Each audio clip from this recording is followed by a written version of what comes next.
I'm muted. That's why. So, good morning to everybody. Thank you, Chris H. And how's the weather where you are? And I appreciate the heads up, Terry, because I was sitting there talking to myself. Oh man. Um, so let me start over with talking about the Starlink launch was very successful this week, and it had some pretty unique visuals to it that I was impressed with. It as the vehicle went supersonic, it punched through the cloud layer, and it had a really, I don't know if I can get a video of it. Let me see. I don't really want a video. I want a picture of it.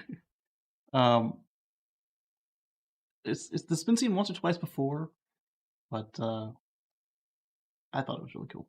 So again, thank you, Chris H, for the super chat, and uh, there's Purcell. There we go. Hey, Good morning, Purcell. can you hear me? I can hear you. Okay, so I have to admit that I apologize. I'm a little late. All right. I was kind of waiting for my wife to get back from the store, so she said she was coming, but I don't know, she got held up, so that's why I am a couple of minutes late. It's all right. We're just getting started. We're just checking out. Robert Williams says hello. Uh, Chris H gave us a super chat, and Eddie and Terry let me know that my sound was muted at first. 70 degrees. That is nice. Wow, Awesome. it's so the opposite here on the East Coast. Right? It's cold right now. I'm like, what is this? I have no idea. It's Yeah, global warming. it is. I was looking for a picture of that the Starlink shockwave. I was not successful at it, but it was beautiful because as it went through the clouds, it just like as it went supersonic, it just poof. Over here, camera, over Do here. that with your hands now. Yeah, and it just poofed up, and that was pretty cool. So let's get to some of the stories we've got today. And so we talked about last week the Frito-Lay plant that's getting the shipment of Tesla semis at the end of the year. Hmm. They are now getting a solar canopy, according to Marco at RP Tesla. He pulled up a permit. So let me share my screen here so you can see that. Bigger so you can see it. Oh, too big. Oh man. And so what this is for is they're going to put a solar canopy over top of the mega charger and probably also the existing supercharger um, and battery storage. So that way, when the semi trucks pull up and they draw a megawatt of power, they don't create too much of demand charges because Wow, that's a lot of power. it is. It is. Yeah, you plug in and the lights in the plant start dipping. Will they allow that for, let's say, the Cybertrucks? That was my theory is that with the Cybertruck, uh, we've seen some of the supercharger installations for the V3s have a wider spacing for the Cybertrucks, and the since right now the superchargers give each stall 250 kilowatts, I was thinking that perhaps the Cybertruck would get 500 kilowatts each instead, and it would charge faster, and it would make towing with that thing a lot easier. But But we'll I see how tell that you, goes. the size of it, a friend of mine went up when Elon was at Saturday Night Live. The size Yeah, of it is just huge. So again, can we park a Cybertruck next to a Model X or any other Tesla without, you know, fitting it in there completely? I would hope that it has auto park fully functional by the time that thing comes online, because I can see the way that some people park their existing Teslas. I can see it making a mess Mm, uh, when they try to park the Cybertruck. that's for sure. Yeah. Hello, I Stephanie. Good Hi, morning. good morning. How are you guys? Doing well. How are you doing today? Good, good. Still morning, but Yes, it's morning for you. good afternoon to you guys. Thank you. Chris was just telling us it's 70 where he is, and then we were saying that on our side of the country it's a little bit chilly. How about you? It's I spent yesterday at the pool. It Oh, is nice. like 82 My and goodness. sunny. Beautiful. It was cold and rainy yesterday, and today it's just cold and dark. Yes, Oh, it's yesterday gorgeous. It's like the perfect Memorial Day weekend weather. Not too hot. It's been really nice. it is 52 right now and Oh my cloudy. goodness. Same here. 52 and cloudy. 52 and cloudy. Oh, wow. Purcell and I are what, 45 minutes away from each other? Yeah, roughly. Yeah, Oh, as the crow flies. By traffic, it's probably an hour and a half. Yeah, the crow flies. So we were talking about they're putting a solar canopy on that Frito-Lay mega charger that we were talking about last week. nice. Yeah, because solar power means less power you're pulling from the grid as far as you know combustion power. obviously, obviously it won't be so bad if it's pulling from a grid powered solar plant. Good morning, Omar. That would be Good good. morning, Yeah, good afternoon to you. Yes. Omar's also on the East Coast with us. So. Yes, I also have that 51-degree cloudy weather here. Nice. That was a good 3-4 hour drive to you, though. Robert Williams says it's 22°C at 98% humidity. That's a nice little day, except for the He little must wet be out there. where was he in England? No, he's in was it New South Wales? Where? Australia. Australia. Oh, Yes, sir. good. Yeah. I've And actually contacted a few people from Australia that was inquiring about power walls, and solar roofs, nice. and just asking general questions. Yeah, I enjoy the Powerwall. It's a great concept. Speaking of the Powerwall, though, with the battery being attached to the solar canopy on the Mega Charger, it also means that remember that whole argument people got into when the East Coast ran out of gas a couple weeks ago about what if there's a grid outage, blah blah blah. Well, normally that means you can't pump the gas either because it is powered by electricity. The pumps are, but it also means that you can still. We've seen this in a couple of the other supercharger installations that are powered with a battery backing. When the power goes out for the region, they can still go and charge cars for quite a little while, even without solar, before they run out of battery power and have to shut the site down. So now you'll be able to keep on, trucks. America runs on trucks, and so be able to keep the trucks on the road in the middle of a power outage is quite a feat, and it's nice to see. Oh, Wales, UK. I'm sorry. I apologize. I had it right. Didn't even. You did. I See that?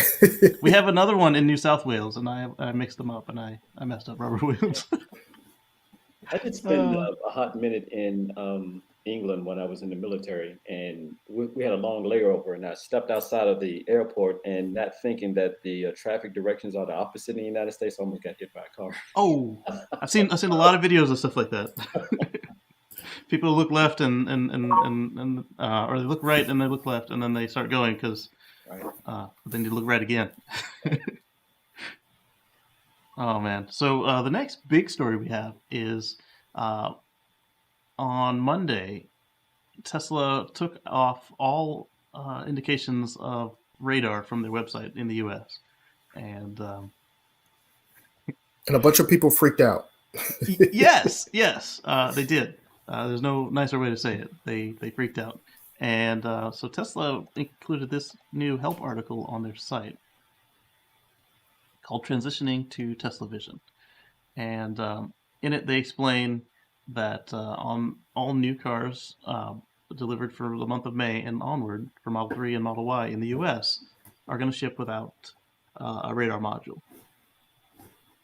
and for the cars that are on Tesla Vision, your auto steer will be limited to 75 miles per hour, and the minimum following distance is 3 and 4 now instead of 1.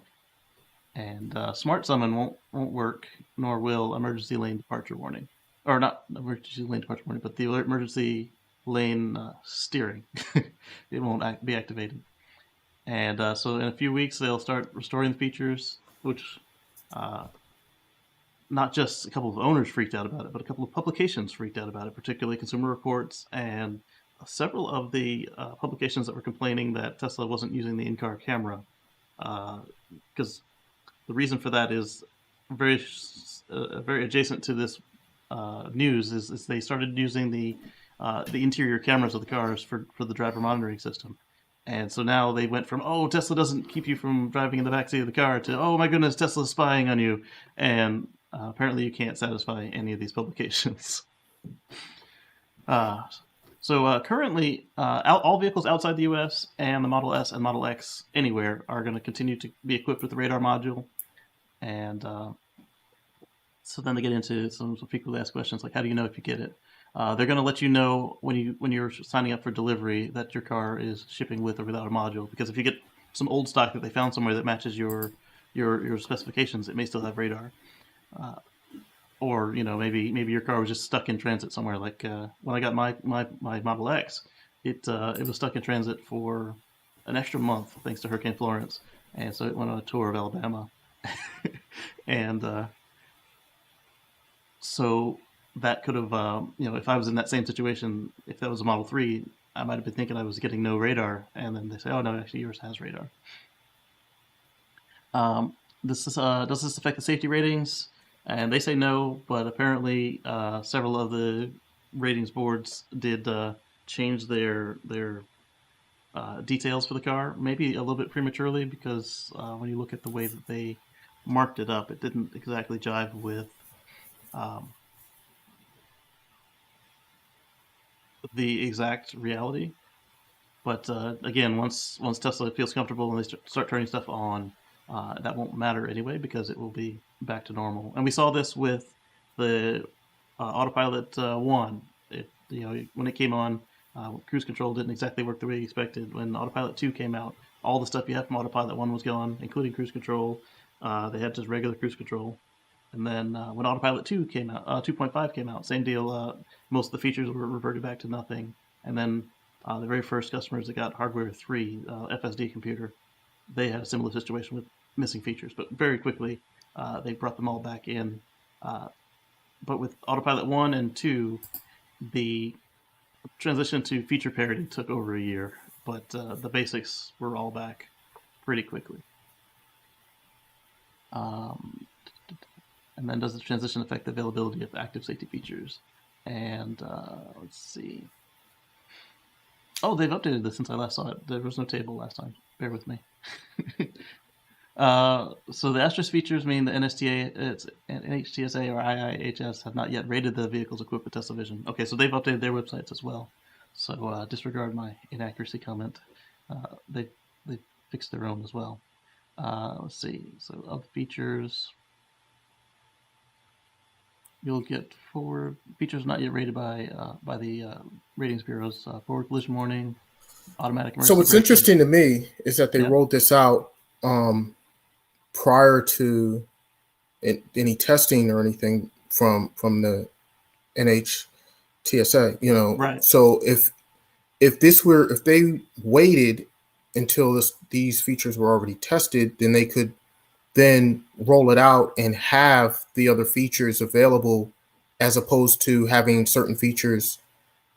Oh, good evening from Sweden. Nice. As opposed to having features be limited until after testing, until after approvals and whatnot. Yeah, I just find that interesting how Tesla, they just they have a tendency to just go lightning speed ahead, and put stuff out to the public that's, even though all their internal testing might say, hey, yeah, this works, this is the way to go, that's great, but without approvals they just do stuff. But I mean, we're in a unique time right now, so they probably got every indication that they would pass, and with some of the places are still running at partial staff, partial work from home, etc. So perhaps they I'm sure that's part of it. And what the other thing that I find that's really interesting about this case is that with the S and the X, they're still shipping with the radars. So I'm wondering if it's a situation where they still have a bunch of radars in stock, so they just want to keep putting them out in the S and the X, which is a low production vehicle, stop them in the 3 and the Y as they start to transition, which eventually, of course, they're gonna stop rolling them out in the S and the X as well. And I'm just kind of curious as if they're doing that just to basically use up the stock that they have. I was thinking they were actually out of radar modules because when you saw how many cars they just held up, it looked like they were missing parts, and a $600 radar unit would do the trick. And Well, if you only got in 2 crates and you needed 20 crates, I mean, that's interesting, especially since, so I ordered a Model Y, and my date has been changing and bouncing around all over the place. So like just this morning, I checked Tesla's website, and my latest indication was that I was going to get my car between June 14th and June 30th. Mhm. Just now, I refreshed it, and now it says between 3 to 13 weeks. hey, So I think they're still having. So I think. Well, so my thoughts on this is that now that my timeline has been basically getting pushed out. I'm thinking there's still that's an indication that they're probably still having supply issues, and it's not the radar because they obviously said they're not going to. That out. Yeah. The Model Y is not going to ship with the radar, right? They pulled it. Yeah. So clearly, there's something else, some other supply constraints that they're dealing with besides that. Yeah. And that may have been one of the pieces that they were having supply issues with, but clearly that there's other things as well. Probably the chips for the computers or something. Mine got moved and then moved back as well. Oh wow, yours too. Oh, yours got moved back as well? It got moved on Friday. It got moved up to May 31st, which would be tomorrow, at the earliest. And then yesterday it got pushed back to June 10th at the earliest. But my original was June 2nd at the earliest. So it's bouncing around, but I was surprised that it got pushed back even more. And if you check it again now, and it might just say this number of weeks to that number of weeks. It might not even have a date anymore. Because that's what mine was doing. Mine was bouncing around. I've been checking every day, and every day it's been changing. She's also closer to the factory, so they might be trying to pull her into the delivery center at midnight on June 30th. Yeah. That's true. She is a lot closer to the factory. Can you come pick this up? We need the space. But the one thing that did strike me is they when they answered the question is why they say that S and X aren't going yet. They said that the 3 and Y are higher volume vehicles. Transitioning them to Tesla Vision first allows us to analyze a large volume of real-world data in a short amount of time, which ultimately speeds up the rollout of features based on Tesla Vision. So the only way that makes any sense without them giving us corporate speak, like if that is the 100% truth, then I would say has a lot to do with S and X being so much larger than the 3 and the Y, in addition to there being less of them. Because when you looked at how some folks were getting the phantom braking, and I was not, all the people complaining were in Model 3s, and I'm sitting so much higher in a Model X. Perhaps? Maybe. Yeah. Yeah, Eddie, with safety being their first situation, I think that they, or consideration even, they would, I don't think that they would, I don't know how to phrase it correctly, but I think that's something that they were paying great attention to. And in fact, I've got this to share here. Somebody received a vehicle with Tesla Vision, and well, I think that's the reason why Elon's been pushing it back. Because remember, I think version 9 was that version that was supposed to be utilizing vision and pretty much ignoring the radar. And remember, initially that was gonna roll out weeks ago, but he kept pushing it back, and I think that's because they kept doing further testing and further tweaks to their software to really make sure that it's safe to roll out. So I think that a lot of the testing that they're doing internally and everything, and they're they have that really low rollout of just a few test beta cars, well, not beta cars, but test cars out there. I think that's the purpose for that. Yeah, there was a guy. My computer's closed the window now, but he received his, and he said that based on his previous car, it was a Model 3, and I think he was a Model Y for his new one. He said he could feel the difference, but he didn't ever feel unsafe, or that it was abrupt or anything. he's saying that for the features that are enabled now, it feels good. And he showed us the screens where the auto lane departure feature is disabled, and where he couldn't scroll the follow me distance any closer than 3. So I'm feeling pretty good about it so far. And then speaking of deliveries, the Model S Plaid and Refresh have been pushed back to June 10th. We previously told you they were pushed back to, or not really pushed back, but they'd finally get a date, and it was June 3rd last week. But now it's June 10th. But yeah, at Elon least tweeted the other day that they need another week. they need another week. At least it wasn't 2 weeks. 2 weeks. Oh, my date got pushed back too. I don't even have a date anymore. Oh Now no! 3 to 13 weeks. Oh, you got the same date I got. Oh man. But I also kind of feel like it relieves some of the stress of trying to figure out what I'm gonna do. Like, do I wait? And because if I get it, and then a week later there's a federal credit again, I'm going to be like side eyeing everyone with their new one that paid, less, feeling like a sucker. So I kind of feel like maybe that's good. But I am also like, part of me was like, what if I can get it tomorrow? What if they call Right? me? So Right. You're that like, I would want my car and I want it now. a long time. That would mean that this is like maybe 20 weeks total. It's a long time. It is. But Yeah. those folks waiting on that Model S, man, they've been waiting a long time. Forget that. Well, Oh, again, they're dealing with the same thing that every auto manufacturer is dealing with they right are. now. There are supply constraints. You know, there's a chip shortage. There's all types of supply shortages. So Yeah. What we do know is that whatever is causing them to hold up is not stopping the 10,000 cars that are sitting at the service centers from making it to the service center, because whatever is there is something that can be installed on site, which means that you're not going to have to rip the whole car apart. But like in that case, you'd want to do it at the factory. So that's a good sign. Eddie seems to think this could be their greatest flub. I think it's bad PR, really. I don't know, unless they misprogrammed this thing. I don't know that it would be a flub. I mean, realistically, it makes logical sense.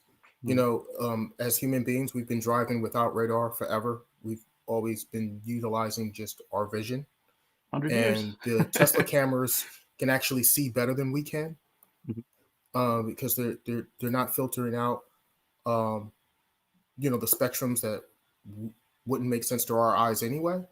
So the fact of the matter is that it can actually see better than we can, and it's always paying attention, never distracted, and it's multiple cameras.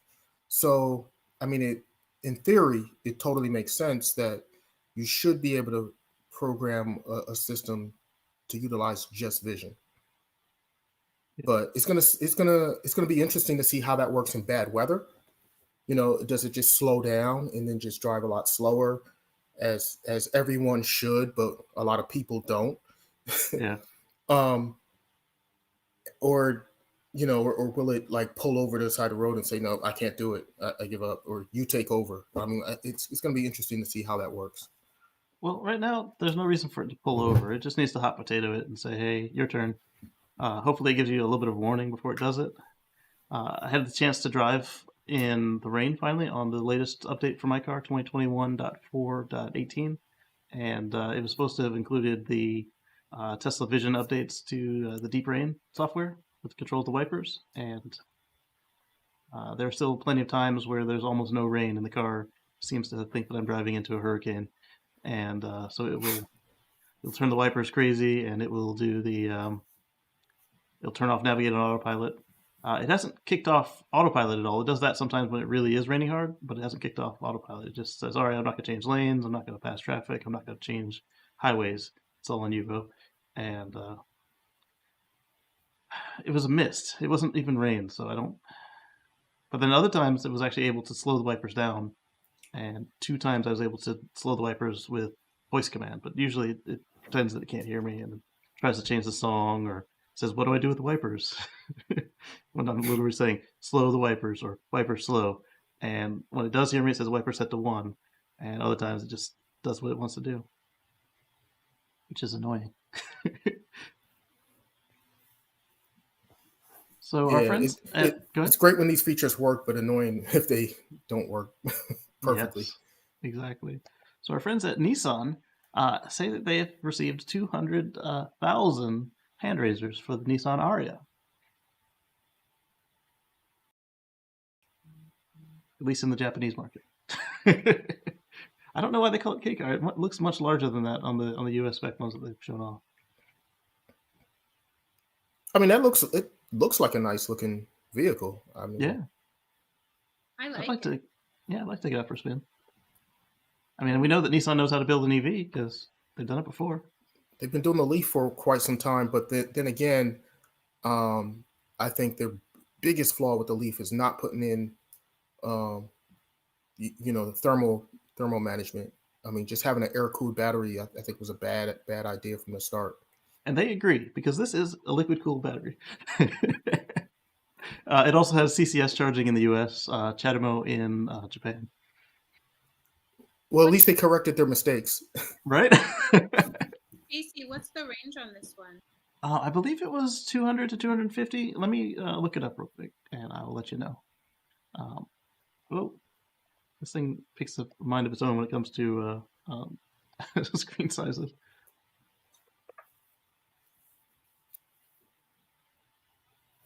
I don't. I think it only had one range. Let's see. Well, what's crazy is so Nissan, at least they're learning from their mistakes, and and they're moving forward pretty good, and they're doing something in the EV space, which is good. And they've been in the EV space for quite some years. Um, it's still disappointing with Toyota. They had the chance to really be ahead of the game on everybody, because when they came out with the Prius, with the hybrid situation and everything, they were kind of ahead of the curve, and then they really missed their opportunity to get ahead of everybody, because Toyota could have been right up there with Nissan and competing with them and on their level. All right, so you can get it in 2-wheel drive or 4-force standard range, and you can get a 2-wheel drive long range with 4-force long range. I think that the marketers probably should have picked something that's not a tongue twister. On the screen, that they're showing a range at 50%, and it's showing 223 miles remaining at 50% here. Oh, whoop. Sorry, I zoomed it and they didn't like that. So yeah, they're showing 223 miles and it's at 50%. I don't know what cycle that would be on. But yeah, if this thing could do 400 miles, that'll be a really good addition. That's probably hypervoling, but Oh, you know it. This is on the European Japanese cycle in perfect weather on the rollers. No highway, no wind. Oh, traveling exactly at 45 mile an hour, exactly. no stops. Yeah. But Flatland. Right. It's a really pretty car, and it's got some decent high tech. It's got some lane keep assist. I'm going to call it radar cruise. It might not be radar anymore. We saw that now Tesla and Subaru are not using radar to do their following distance. So who knows what's next?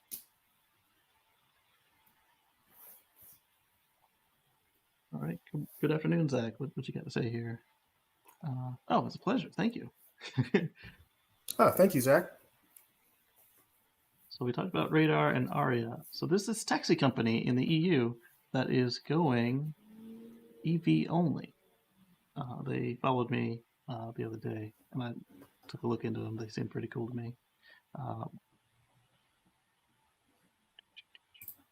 It's called DanHub, and so they did a trial with some electric cars, and it worked really well for them. And so at the opening of this taxi hub and charging hub, they announced that they're going all EV and they're done with gas.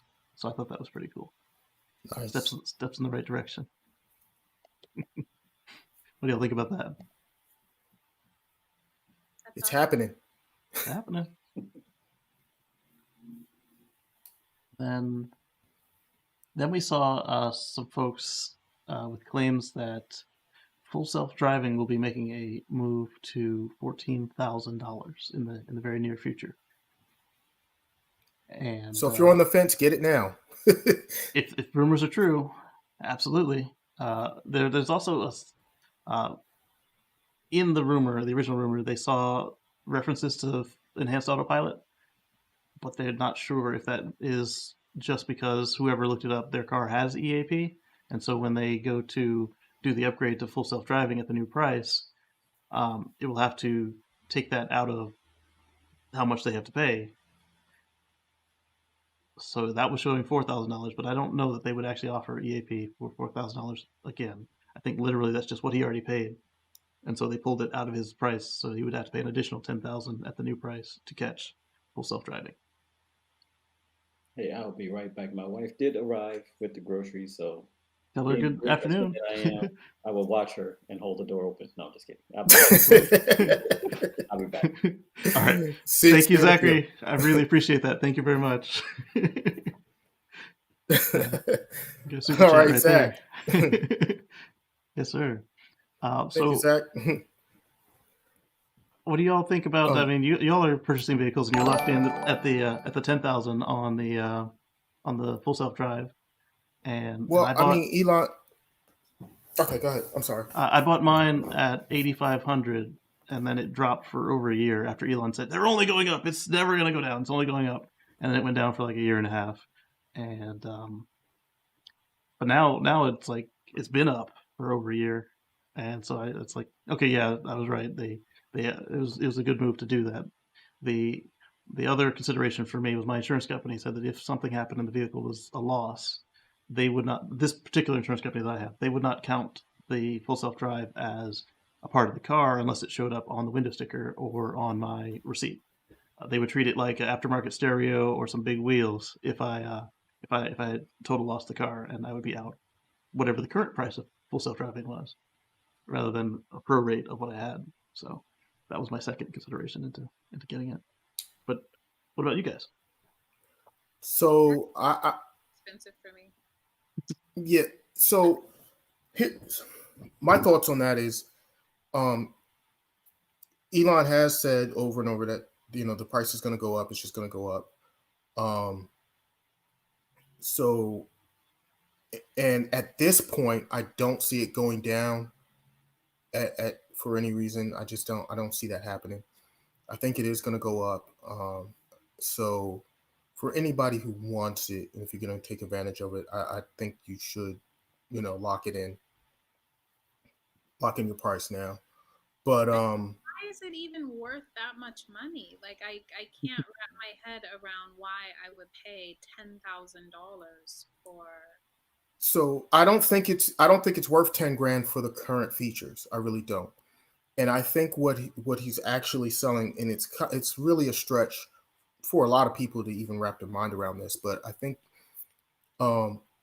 what you're paying for is for the future features that's going to happen. And now the problem with that is that we don't know the timeline of these future features. 2 And weeks. if you don't intend on keeping the vehicle for a really long time, it just may not be worth it. Like for me, in my situation, getting the Model Y, I'm not paying for the FSD on the Model Y. I'm going to wait. There's going to be a subscription model, so at some point, if I want to try out those features or if I want to use it on, I have some upcoming road trip or something, I may subscribe. I may do the subscription or something like that. So But is subscription going to be something that you could have it for 1 month, cut it, and then add it back, or is it just going to be like sign up for a year? the issue is we don't know. We don't know. All we know for sure is that Elon says that the subscription will cost more in the long run than buying it outright. Right. But that's if you're keeping it for the life of the car. But over what period of time? I mean, it doesn't. That's really a hard thing to gauge. It just seemed like I would be paying $10,000 for something that potentially could be really cool. but that's $10,000 now for something that may at some point. I mean, I don't know. It was 10,000. I was no. I would like to summon it, and I think that would be cool. Yeah. But I don't want to flex on people that hard that I'm gonna pay $10,000 for it. That's, So I do a lot of road trips, and so for me, it could potentially be worth the investment. But I'm gonna be getting a Cybertruck later, and when I get the Cybertruck, that's gonna become my road trip car Yeah. because of the fact that that's gonna have more range than the Model Y And space. and a lot more space as well. So I locked in the price when I pre-ordered my Cybertruck. I locked in that price at that time. Yeah. For the FSD. Was yours the 7 or the 10? It was the 7. Same. I got it just early enough, right before it went up. So right after I ordered it, it went up, and I was like, "Oh wow!" I was like, "Great! I got it." I said, "Perfect time," and I'm glad I locked that in. Yeah, I agree with you guys that it's always been a little bit ahead of what you can actually get in pricing. So I mean, I still don't feel I've got my original 8,500 out of it, but I do feel that I now have enough features to justify the discounted price. The people who were paying anywhere from $3,000 to $5,000 for the whole kit, and and like Omar, I do a lot of road tripping, and so navigate on autopilot has been a great stress reliever. It's always got my back, and if I try to make a turn that I shouldn't be making, everything turns red and it starts screaming at you. Uh, I am usually very good about checking my blind spots, but every now and then you get somebody who just wants to park in your blind spot, and so you spend minutes and you still can't see them because they're just shadowing you there, and the car's like, no, don't do it, and so sometimes it's a motorcycle, other times it's usually like a Corolla or something that just you can't see in the blind spot, and the car's like, don't do it, don't do it. And you look, you're like, oh, that's still there? I thought he passed me hours ago. And the other part is, on some of these trips, they are often to unfamiliar places, and so the markings are often ambiguous on the highway as far as what lane you need to take your exit. And so I'll get in the lane, it's actually the wrong lane, and Navigate Autopilot will push you back into the lane that's actually the one you need, because brilliant highway engineer, instead of following the convention of, hey, in this state, this is the exit lane. Oh no, it's the one in the middle, or hey, this is the left exit that's not marked left exit, and so Navigate Autopilot has generally been really good with that. There are some places that it does make mistakes, and it's really kind of funny to see the navigation yelling at you for making a mistake when the car was driving. It's like, hey, why don't you save this for yourself? Summon, classic summon. Purcell and I have that on our Model S's, and so that's no big deal. It's a shame it's not included. Basic summon, smart summon. It's been fun too. But as Priscilla saw, my car tried to clobber a Model Y the other day. Alpha insurance agent at that. So it really has a mind of its own. Wait, do you have the video of that? No, the cameras weren't rolling for that one. Okay. It took a hard left turn, right? No, it took a right turn. Right turn, hard right. Immediately, it didn't get out of space. It didn't back up first. It's like, oh shoot! And the car it was about to hit was a person who well, it's two people. One is husband and wife, and they have one is corporate State Farm, and the other one is locally State Farm. So he'd have been covered no matter what, or they would have been covered no matter what. But they would have been covered. Quite a tragedy for a Model X to hit a Model Y. Yes.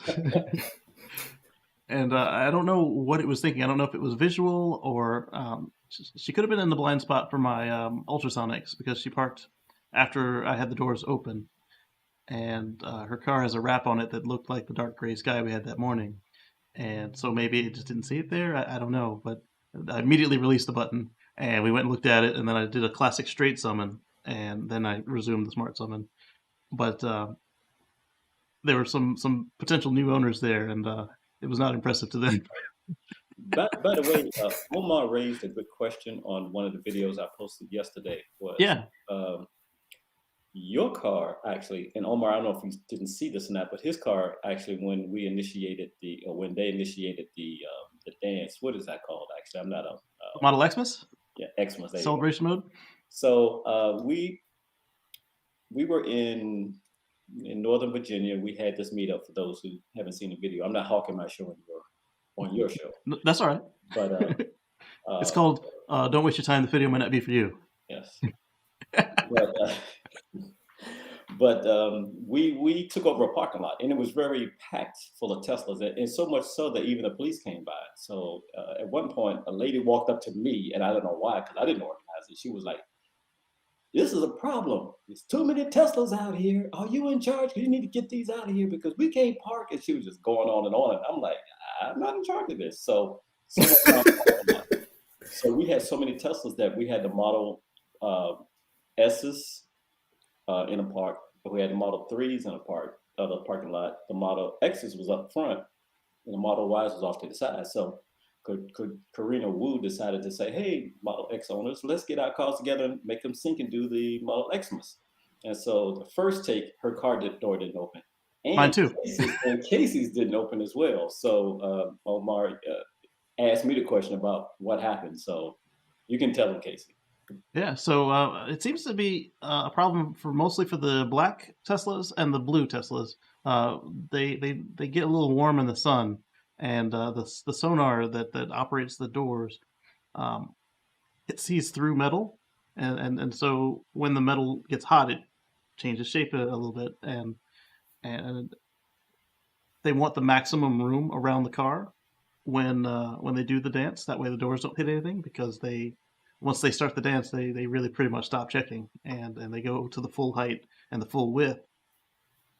And so in these cars, it looks like somebody's standing right next to the car. And so when it goes to do the initial check, it says, somebody standing right next to me, I'm going to stop the performance.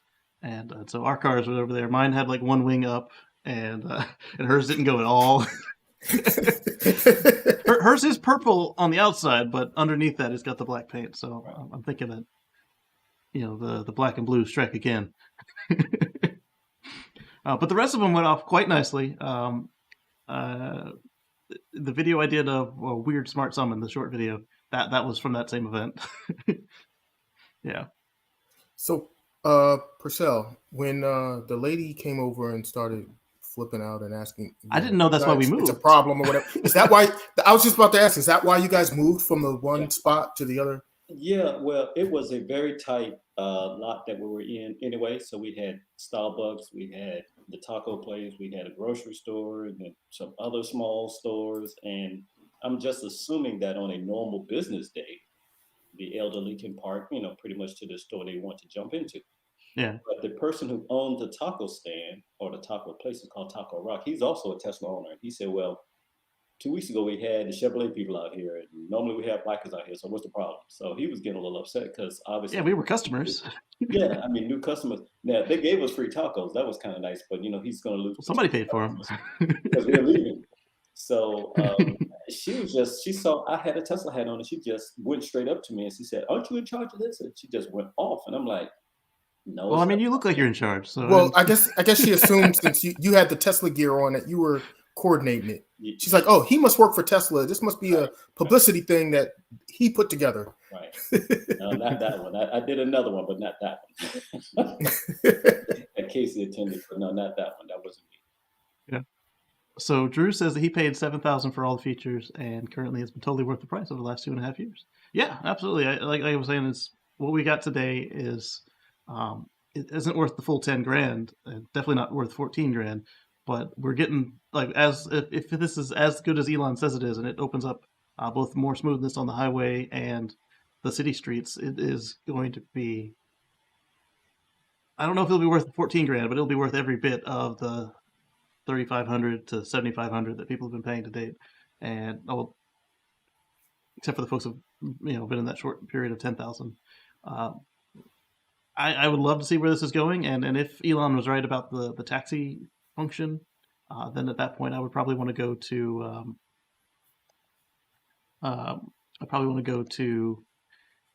get a couple of used Model 3s and pop them in the fleet. So Drew, I'm glad you're satisfied and happy with what you got out of it, and so far with your purchase and all that's awesome. And yeah, I think at the point where if the robo-taxi thing does come to fruition, then an extra 14 grand is going to be well worth me buying a fleet. Yes, yes. Because at that point, it's an investment. It's gonna make money. Exactly. And then Drew had the chance to use his on his cross country trip, and so it takes a load off of you. I mean, you're just basically a manager at that point. You're making sure that the car doesn't do anything insane. And I mean, when you look at the software, you think of it like a teenager with their like they're 3 days into their learner's permit. So it's going to make some wild mistakes, but most of the time it's going to be perfectly fine. And so you just have to watch for stuff that as you have it, you learn what it can and cannot do. And so you're just watching for pain points that you know it's going to mess up, and then that allows you to see stuff that it can't see, because there are a lot of people on the road who don't need driver's licenses and have them anyway. Yeah. Didn't Drew pay his car off, by the way? I think he did, yeah. See, so he made his money back and then some, you know. Yeah.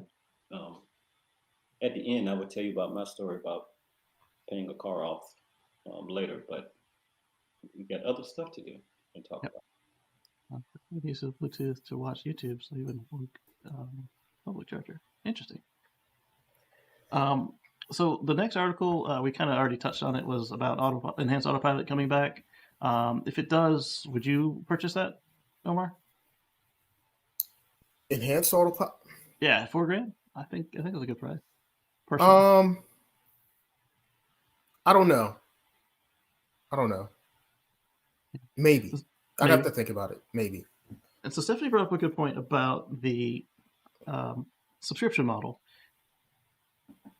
If it is something that you can do month to month, or even quarter to quarter, or a year at a time, that I think would actually sell a bunch of the people who don't have it currently, because it's a lower barrier to entry, and you can move it from car to car. How do y'all feel about that? I like the month-to-month option, because like if like I said, if I'm going to do, let's say, a cross-country road trip and I'm going to take 2 weeks and go do that, okay, I purchase it for that month that I need it for. And then after that, the rest of the time I don't use it. If I'm not using it, then it totally makes sense for me not to be paying for it. If it's like a yearly subscription, then it's like, okay, I'm going to utilize it for this 2 week span, but then after that, I'm paying for something that I'm not really using. And it's like, do I really want to do that? Now that's a much tougher sell. It's a much tougher decision to do that. So I like the idea of the month to month, because for some people, that would work out well. What about you, Steph? Yeah, I could totally see, like, in the summertime months when I want to do a road trip, or maybe, it's November and you're driving for holiday get-togethers, like, going to visit Grammy or something. I could see that. I feel like that would be too convenient and too, like, customer-centered focus, which does not seem like that is going to be the experience. So, I don't see. It would be hard for me to imagine that he would do it like that. Yeah, same. I think he's gonna make it a little painful. I mean, if he locked it in for a quarter, then even that would be reasonable. Okay, you got to do it for a 3-month span or something. That would be fine too. I wonder if those people who are on an in-between version, like Autopilot 2.0 or 2.5, if they will just get a free upgrade to the FSD, or if they'll have to pay for the FSD computer and then be able to turn on the subscription at that point. That'll be interesting to see how they handle that part. Yeah, Chris, I think this would be the way to go, is if they give us the option to move it from car to car. If I mean, I'd be fine even like with a transfer fee, like $1,000 to $3,000. Hey, I've moved it from this car to the other. My car no longer has it. New car has it, but I'm not paying 14, 18, 25, whatever the ultimate price of this thing is by the time I get my next car. Yeah. But one thing, people say, when I use it on trips, I'm wondering though, if this thing works the way that Elon says it will. He says that you'll get in and it'll just take you to work. You get in at work, it'll just take you home, unless you have something else in your calendar. I think that will be something that is very spoiling, and you'll get used to it, and you won't want to turn it off. You get in the car after work one day, and it'll be like, oh, it's the end of the month, baby. You got to drive me home manually. Hang on, let me get the card out and turn this thing back on. Especially with the traffic that we have in all these areas. For people that live in the areas with really bad traffic, like like the DC metro area there. Yes. The DMV. Mm-hmm. I think that feature would be something that people would be definitely willing to pay for, because there's some horrible traffic down there, especially during rush hour.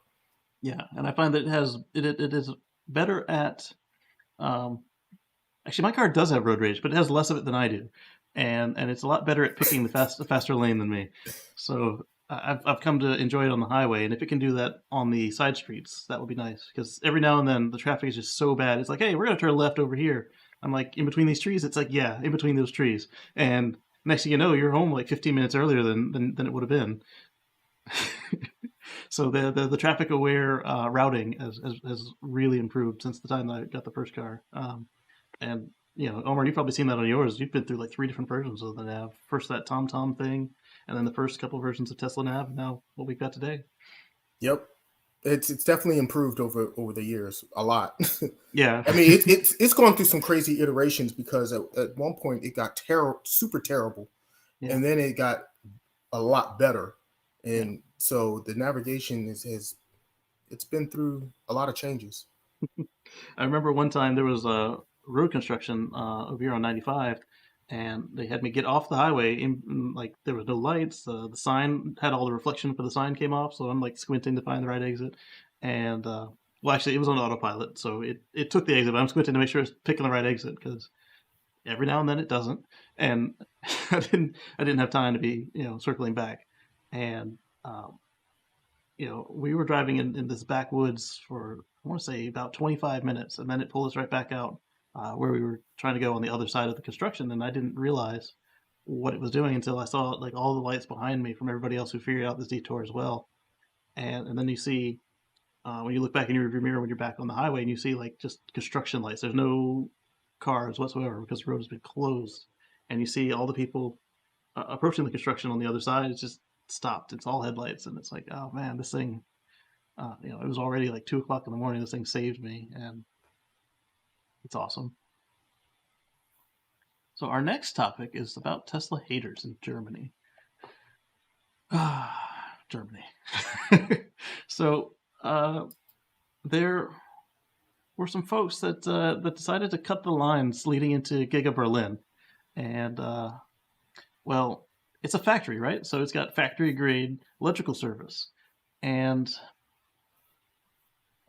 these people are all about saving the cardboard forest. And if you've watched me on the Tesla Life, well, that's what we call the cardboard tree farm.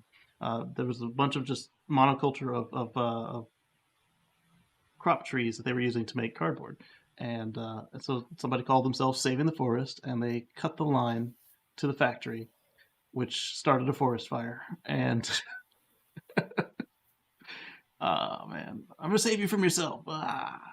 I don't know. It's getting to be too much. And then recently, 2 weeks ago, the one of the newspapers in Germany was trying to convince people to short sell the stock, which is problematic in and of itself, because how many billions of dollars have been lost by people short selling Tesla already? I was just looking at that German there. That brings back memories. My first wife was German, and I used to speak conversational German. I haven't lost a lot of it, but so Germans are very unique people. They are. I mean, it took me a long time to get used to my first wife.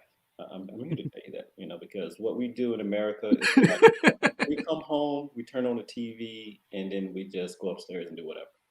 And then next time when I go back downstairs and the TV's off, I'm like, what the heck? She's not watching the TV. You have to watch the TV to be in front of the TV. The TV has to be on, and you have to be right in front of it. I'm like, we don't do that. But they are. I'm surprised to see that article, because normally they are tree huggers. They really are big tree huggers, and they love to walk they call their lunch the dinner meal, which is actually the biggest meal, and then you go walk that off, and then at dinner time, which is the snack meal, you walk in in the evening. So I saw that article and I was like, wow, that is kind of crazy for them to do something like that because that's so out of the norm. But that is in Yes. Berlin, and Berlin is like the New York City ish or the Los Angeles ish of Germany. Maybe I don't know. That might be a bad comparison, but I was surprised to read that article. So I don't know. Maybe they'll get it together. The problem with that though is not only did they then set the thing they were trying to save on fire, they could have killed themselves. We're talking factory grade electrical service for an electric car company, so it's probably double a factory service because they need to charge the cars that they're putting together. Well, Tesla got haters everywhere. Yes, they do. Got haters everywhere. No matter what city or country, they got haters everywhere. They've got their fingers in everybody's pie, and people don't like it when you touch their pie. I mean, well, the thing is, they're a disruptor, right? So they're disrupting the industry. They're disrupting it on multiple levels. They're disrupting the gas and oil company. They're disrupting the dealership model. They're just a big disruptor. So anytime you got change, people are afraid of change. You have people that don't like change, and then you have people that are just, straight up looking at their pockets, and they're affected by it because it's change. It's ultimately a paradigm shift. So there's going to be a lot of hate because of that. Well, and I feel like Elon kind of gives people reasons to not really root for Tesla. Like, I think that you're kind of overlooking like the glaring, like, he's an eccentric dude. Yes, he is. Things that he says, like, it's easy to not be rooting for him. I'll just say that. So for the casual observer who's not really in it day to day and not really hyper focused on Tesla and doesn't pay him all that attention all the time, they don't understand really how he works or thinks or how he does. So the casual observer, he can come off very crazy. I don't know the word for it, but jerkish. But yeah, he could come off as a jerk, right? Come off, or maybe he is. I'm sure he's a little bit of a jerk. Absolutely. Absolutely. And I think part of that is the people he has around him, because the thing is, the people in his innermost circle are probably not the type to really check him and put him in check and say, hey, wait. Yeah, very few. You got Gwen Shotwell and a couple others. Everybody else will just say, oh yeah, Elon, that's a good idea. Let's try it out. But Gwen and a couple others will be like, yo, that's really, let's not do that though. It seems that some billionaires are having problems. And I was surprised to see that just getting a divorce. Bill Gates was actually kind of a scheme. That was surprising. So, I mean, does money go to people's head? Does I guess it does. I mean, we're not billionaires, are we? Anybody a billionaire? No. Well, what's that saying? Absolute power corrupts absolutely. Right. So I don't want to make any political speeches because where I work, but it's just it seems like people when they get that much, I don't know. I'm not even going to say that, but it just seems that Elon has his enemies, and for whatever it's worth.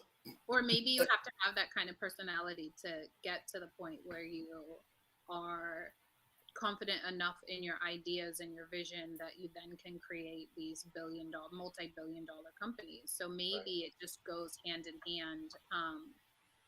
I still think that there's a whole entire Tesla culture with the owners and those showroom people.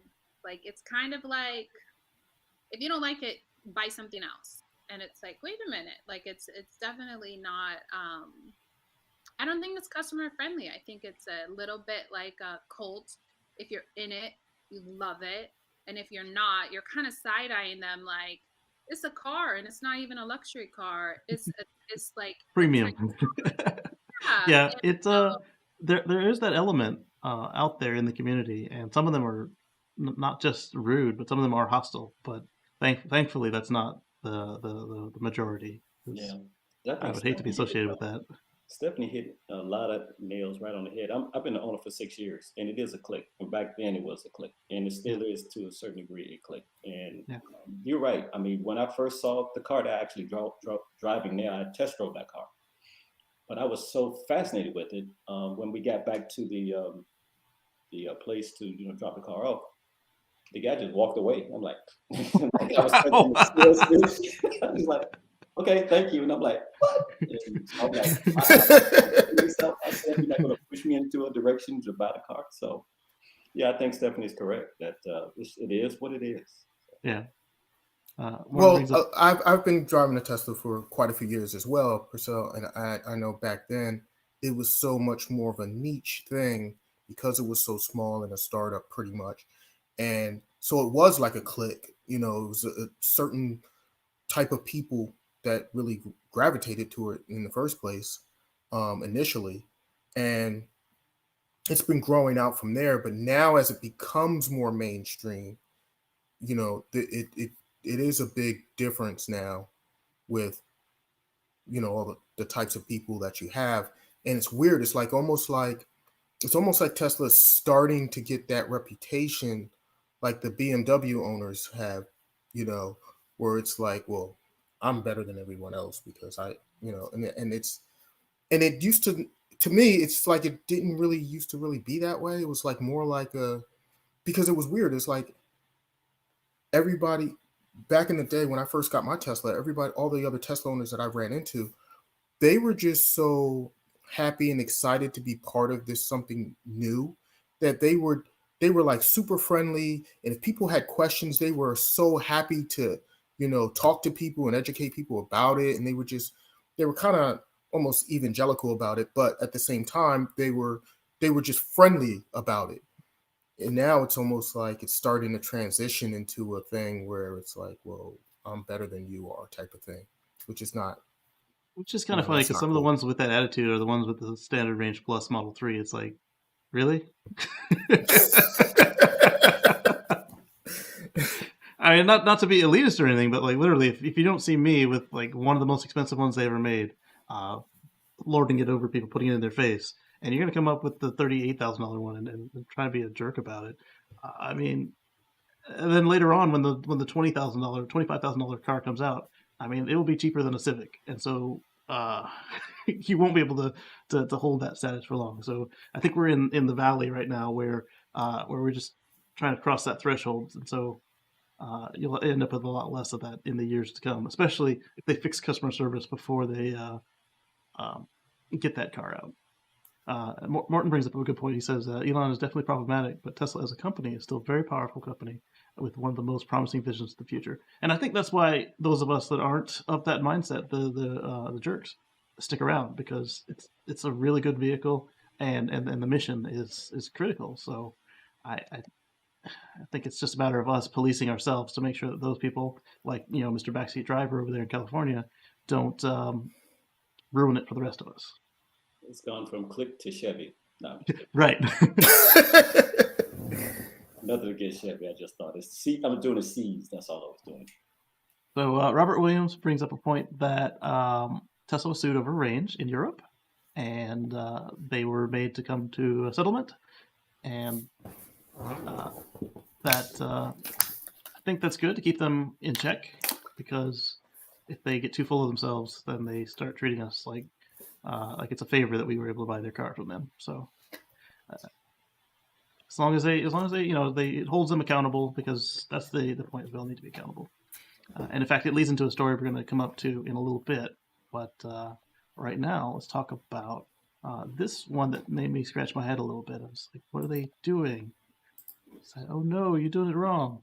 This Nissan dealer is letting you lease a Nissan Leaf for 99 cents if you buy it by today. And but you have to buy a Nissan Titan first. So you got to buy the biggest, baddest, dirtiest car to get the cleanest, most economical vehicle on the road. And I don't get it. So I have a couple theories on this. Is it Go ahead. because, well, the Titan is probably their least fuel efficient vehicle.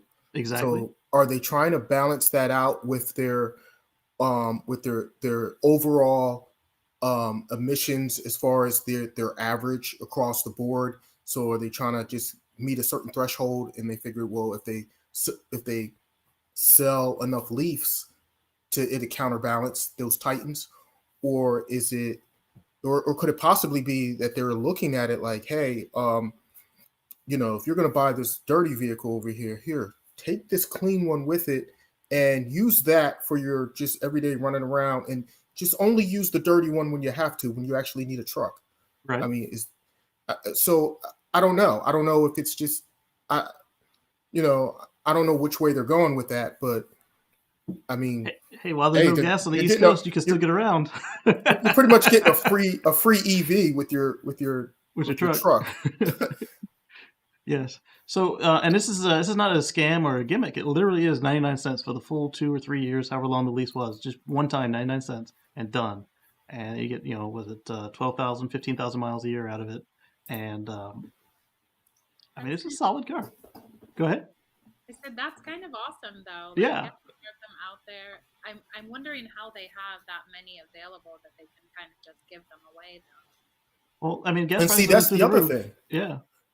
So I think Nissan Leafs, a lot of people don't want them because, like I said before, they have the air-cooled battery, so their battery management, as far as the thermal management, just really isn't there. So if you want to drive a Nissan Leaf for like long distance or anything like that, you're really hampered by the fact that the battery is going to overheat when you try to DC fast charge it. And so you hitting 1 or 2 DC fast charges out of a day, after that, it's going to charge so slow. It's really a regional car. Like that's a short range car, even though the Leaf has, like 250 miles of range or whatever it is, it's not as viable. So a lot of people have been looking to, Chevy Bolts and other EVs that do that handle that a lot better. So they're probably not moving a lot of Leafs. Right. And so they may be sitting on a surplus of them and saying, well, you know what? Here's a way to offload them and get rid of them. Yeah, it's the end of the month, and so they have all these extra Leafs they need to get rid of. They're paying interest on, and on top of that, you've got all these Nissan Titans that aren't selling because, we were just out of gas last week. So why not get rid of 2 vehicles that aren't moving at one time? And so now the person is more incentivized to use the green car to do their commuting and their around townness. And then when they want to go to the hardware store, they can go in the truck and get the lumber or whatever. That they're paying extra for the lumber. Zachary brings up a really good point. He says that so many of the Tesla fans were busy fighting the FUD campaign with Tesla Q and other smears and lies that they might have become a little bit of keyboard warrior-ish and not realized or forgot that you're not supposed to be nasty with regular people, because just because they heard something wrong and they're asking a question doesn't mean that they are actually attacking. And he brings up a good point there. And that's something we all need to remember is just because, day in and day out you're fighting people who are lying about the stuff doesn't mean that the next person who might accidentally use one of the phrases because they don't know better, they've heard from these people first. If you attack them, then now they're going to be cemented against EVs, cemented against Tesla. So you gotta keep the kid gloves on at all times. Pretend that that they're children. That way, not so much pretend that they're children, but just give people the benefit. Well, I mean, of the doubt. Not cuss them out, and stuff. But yeah, just give people the benefit of the doubt first. Yeah. Until they prove otherwise. Yeah. So speaking of Tesla paying for stuff, they seem to have a solution for the global chip outage. They're going to pay upfront for chips, so they go to the front of the line, and there's a possibility of them purchasing a chip plant to make all their own chips. And since they already design all their own chips, it's only a small leap to then start making your own chips if you buy a plant that is already capable of building your existing plans. I don't see them purchasing a Samsung plant, for instance, but I could see them purchasing another plant that's capable of building their stuff. What do y'all think about that? I just want my PS5. Oh, your PS5 is actually inside somebody's Tesla Model S. Yeah. I'm so tired of following people like, hey, it's about to drop on Amazon right now, go! And it's like, Oh man. So I'm just going to wait until, like everybody else in the United States, wait till the cars actually come. Wait till actually PS5s come on your shelves on the stores and purchase. So this chip shortage, actually brought up a good memory of mine that I'm a big 60 Minutes fan, and they were talking about how bad the chip shortage has been, semiconductor shortage has been. So they're looking at other ways of having those factories come up. So this might be a win-win-win for Tesla if that happens.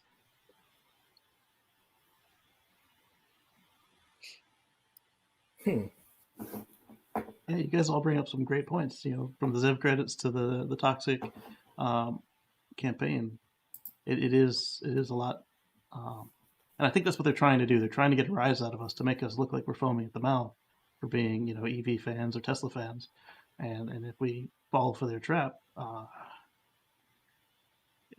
they win. So we have to be careful. But yes, it is so hard to, when you've heard it for the third time in a row, it's you just don't you feel the you don't necessarily feel like being nice to that the next time it happens. Yeah, I mean, how So many times have you heard people say, "Where's the engine in the car?" yeah, I mean, I've been Yep. that since 2015. It's Yep. like, "Hey, where's the engine? Okay, where you put the oil? Okay." I'm like, they try to bait you. They try to bait, and I've taken a bait once, and I said, "That's it. I'm not taking a bait anymore." Right. So here's something that I was complaining about when they were picking the sites. They were saying, they looked at all these cities, and it came down to, for the next Gigafactory, it came down to Tulsa, Oklahoma, and Austin, Texas. And I kept saying, why would you even put Texas on the list until they have either, because they were out of session at the time, until they either have an emergency session to make it legal to sell the cars there, or until they give you something in writing saying that this is what they're going to do when they come back in session. And this is now the third session that they've had since Tesla was supposed to get on the docket, and they never did. And Texas meets every other year. They don't, so it's 2 years before stuff gets heard. So now this is 6 years of them being skipped for various stuff. So right now they went into debates about abortion, debates about guns, and debates about miscarriages, and they've got a multi-billion-dollar factory in their state that they did not even bring to the table because they were worried about all this other stuff. And so now Tesla has a plant that's ready to turn online in Texas, and they can't sell cars there still. They can't service them, and so I mean they do it, but they have to take all these loops, and so to do service, you have to call California or use the app. California calls Texas and sets up the appointment. And if you have a problem, say the technician leaves handprints on your headliner, you can't talk to the manager of your local shop. You have to call California again and say, hey, they left handprints on my headliner. I need you to get them to fix it. And then they call Texas back and set another appointment. It's ridiculous. But even worse than that is the deliveries. So right now, deliveries aren't so bad because they're coming from out of the state already. But now you have these trucks and Model Ys that are going to be built in the factory that cannot be sold there. So the loophole they're talking about is they're going to have to take the cars out of state and then bring them back so they can deliver them. I personally think that what they should do is just anything built in Texas is export only, and then they continue to build Texas cars in California. What do y'all think? That's probably what they're going to end up doing. Except for the Cybertruck is only going to be built in Texas, though. They're going to initially. Allegedly, they're going to start Cybertruck in Fremont, at least for the proving the line anyway. But that's going to be such low volume, and that Texas, they love their trucks, so it's going to be. I mean, the demand is going to be too high for that, so they would have to literally build it in Texas, ship it out, bring it back, which is really, really inefficient and really stupid. Yes, especially since Tesla Semi is not yet operating, so it's not even like it was next to zero emission. You're doing it on a diesel truck to get to the border and then flip back around. Let's pull up a map and see where Austin is on the map. Let's see. Austin's pretty deep into Texas.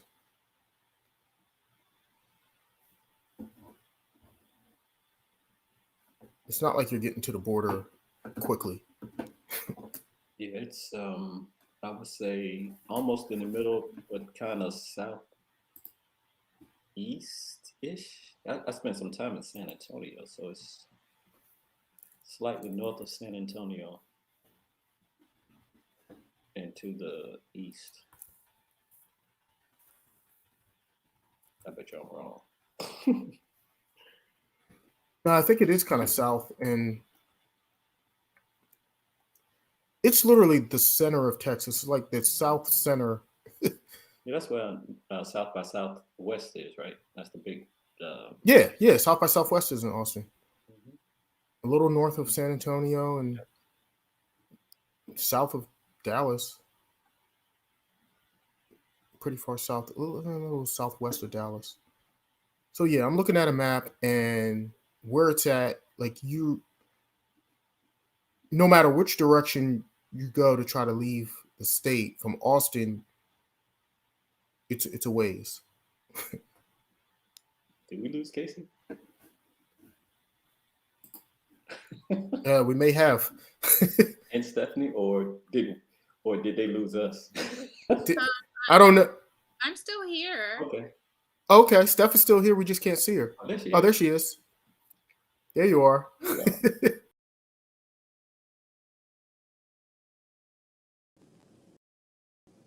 Ah.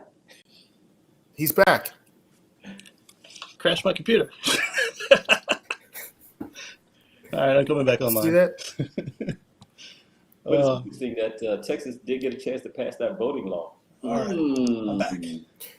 Yeah, how about that? They priorities, right? You got a voting problem? No problem. Okay, let's sign it. Oh man, I can't say too much on that because the way I work. Yeah, so from Austin, it might actually be closer to ship it to Mexico and then back into the state. Good point. Yeah. Although if you ship it to Mexico and then back in, they would potentially lose that 20%. Then you're hitting. If that does pass. Yeah, and then you might get the people saying, "Oh, it's not an American car because it comes from Mexico," even though you know how they like to play dumb, even though they know exactly what's happening. They can say, "Oh, it's coming from Mexico," but literally it was just built in Texas and did a little U-turn to get around the stupid laws. Yeah, extra tariffs, extra taxes. Yeah, no. Yeah. So they probably have to drive it all the way to Louisiana somewhere or something and then bring it back, which is stupid. Yeah, you're right. Mexico is it's going to be Mexico or Louisiana is closest to. Let me show my screen. That's so efficient. It is. Let's see, here we go. It's ridiculous. So here's Austin, and Mexico and Louisiana are the closest. Yeah. Somebody was saying go up to OK first, but that doesn't make any sense because you got to go through all of that to do it. So yeah. So all that other, let's call them pet projects, were more important than dealing with a multi-billion-dollar business in your state that actually is trying to bring more money in. What's funny to me is, I mean, can't we walk and chew gum at the same time? Like, okay, you have these other priorities that you want done. You can't get that done as well? Not in Texas.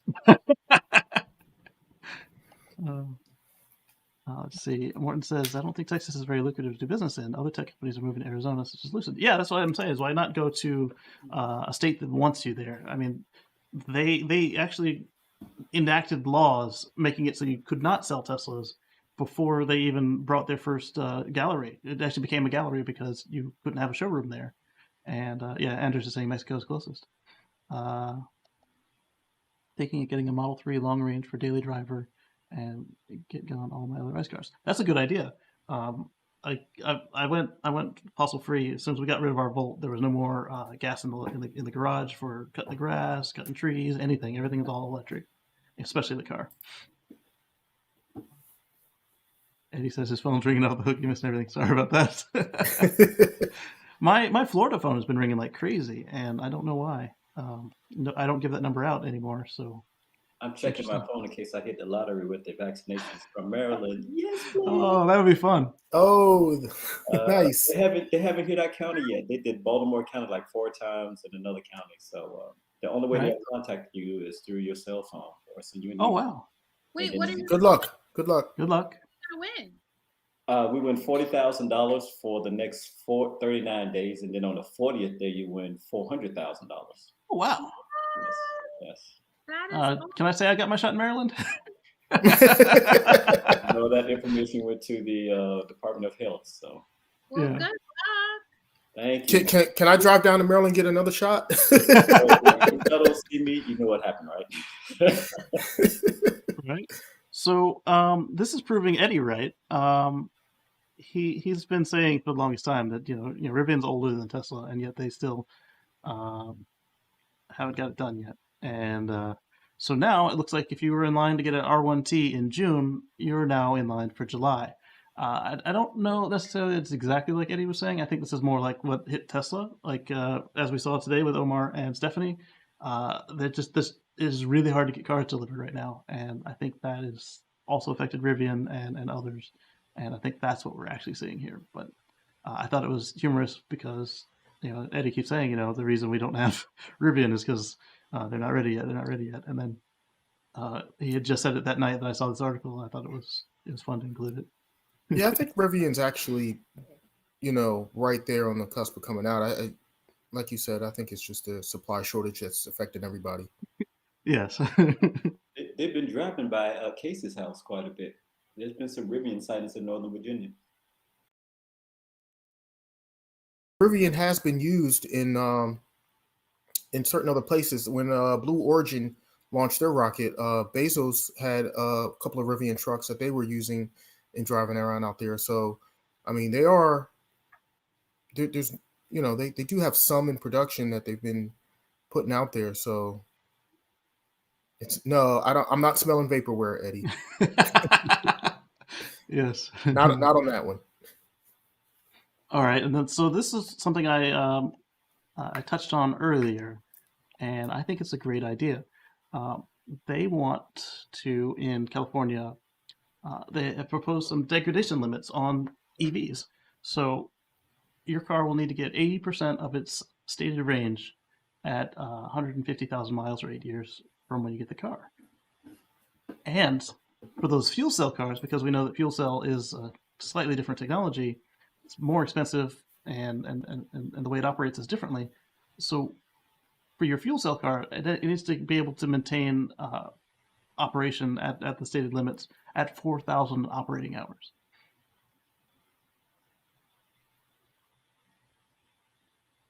And so here's so for 2026 model years and later, BEV's design must meet 80% of the certified UDS range. 15 years. Sorry, I read that wrong. 15 years, 150,000 miles. And fuel cell vehicles must maintain 90% of their output power after 4,000 hours of operation. And I think that's phenomenal because. Well, first of all,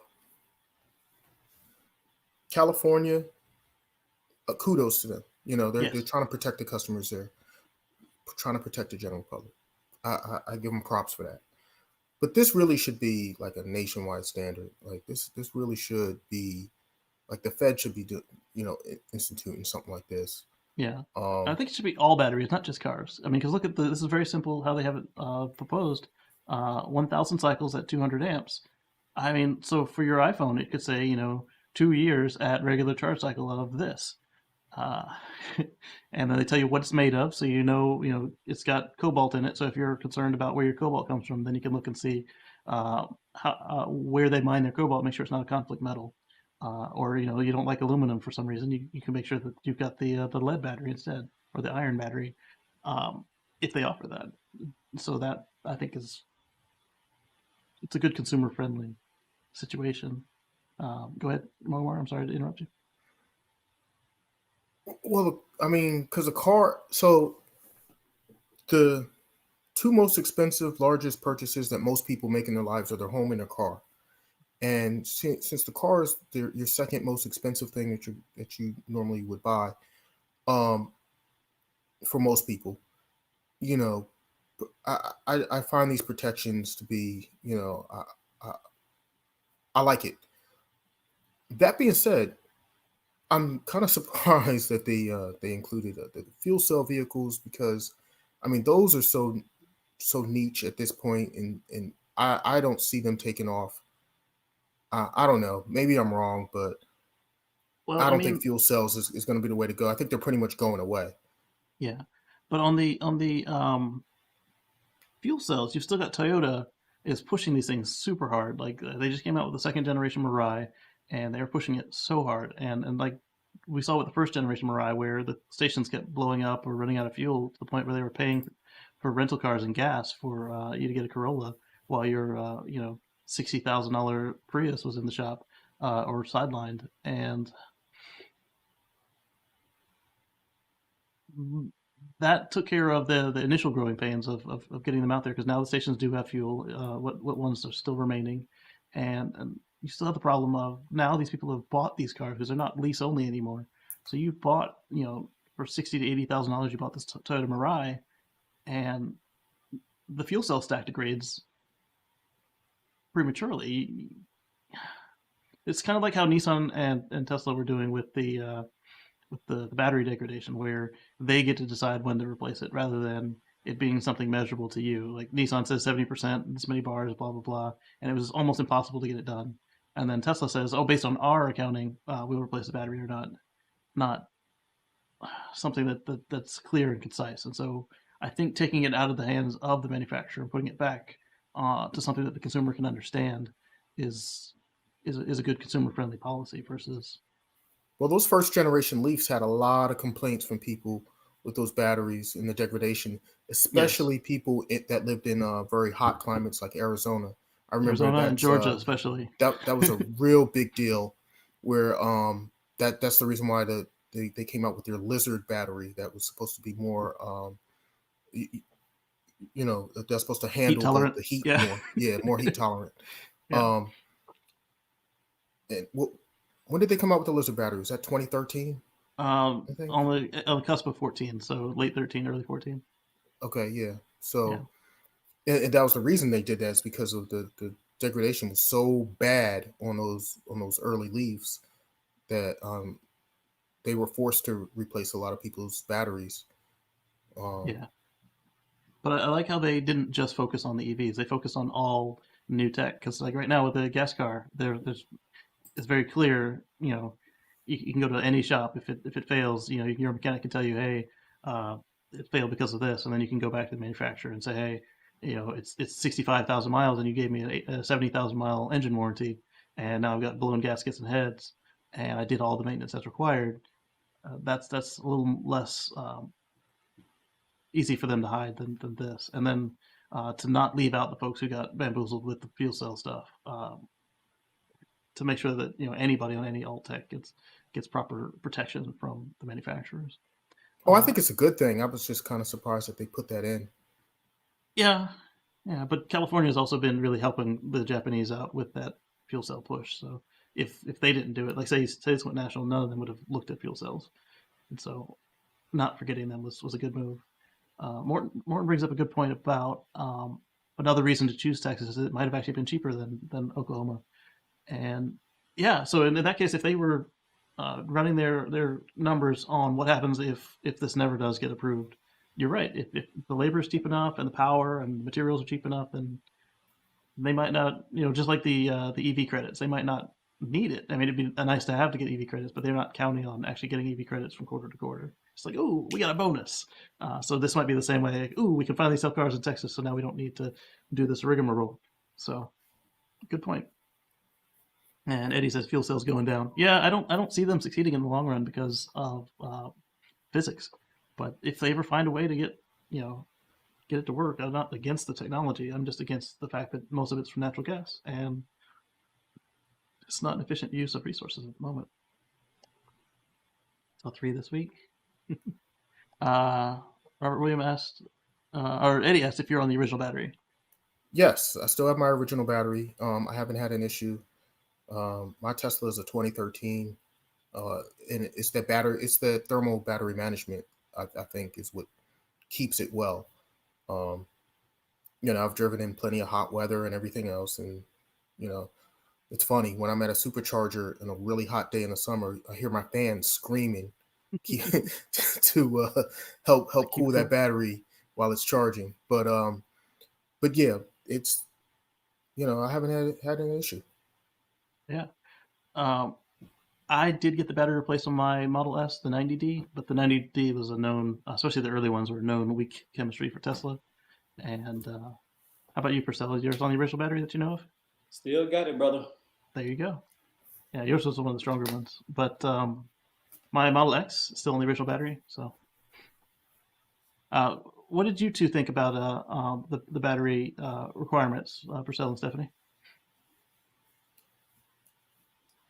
From California, the proposed. I like it, and I think that it will. I mean, car manufacturers can't ignore California. It's way too big of a market, and so even if it is not national and it's just for California, it will it will be a factor in, like, to consider for all the car manufacturers. So I like that. I don't think it should be California specific, though. I think it's something that the Fed should take up. But I like that they're coming with it, and they're trying to put that as part of the conversation now. So I think it's good. I wish it came from the feds, but I also think that it's California is the one state that can make changes like that, or propose changes like that will have the ability to disrupt and kind of alter the market. So I think it's good. Yeah, I mean, So, like I said, it's good for the customers. I don't really care about the business. yeah, right. But the issue with it being only California is that if it's only California, the car manufacturers could just Have a say, California okay, formula battery. we'll honor that in California, or not even that. Just have their same formula battery that they have or whatever, and Just then be ready to say, change a oh couple of them out. well, if we have an issue and the customer is in California, then we have to honor California standards. But if they have an issue and the customer's in Massachusetts, oh well, they're out of luck. Point. They're paying for it out of pocket, and which is, it's not fair because you live over here versus you live over there. So, that's why I would love to see this be a nationwide thing. Well, the next question is, does this count for California emissions states? So, like, Virginia is now a California emission state. So, if I buy a car here, when it's time to get rid of this one or get the next one or whatever, would that then, if this goes through, would that then give me the same protection, even though it's not officially a California car?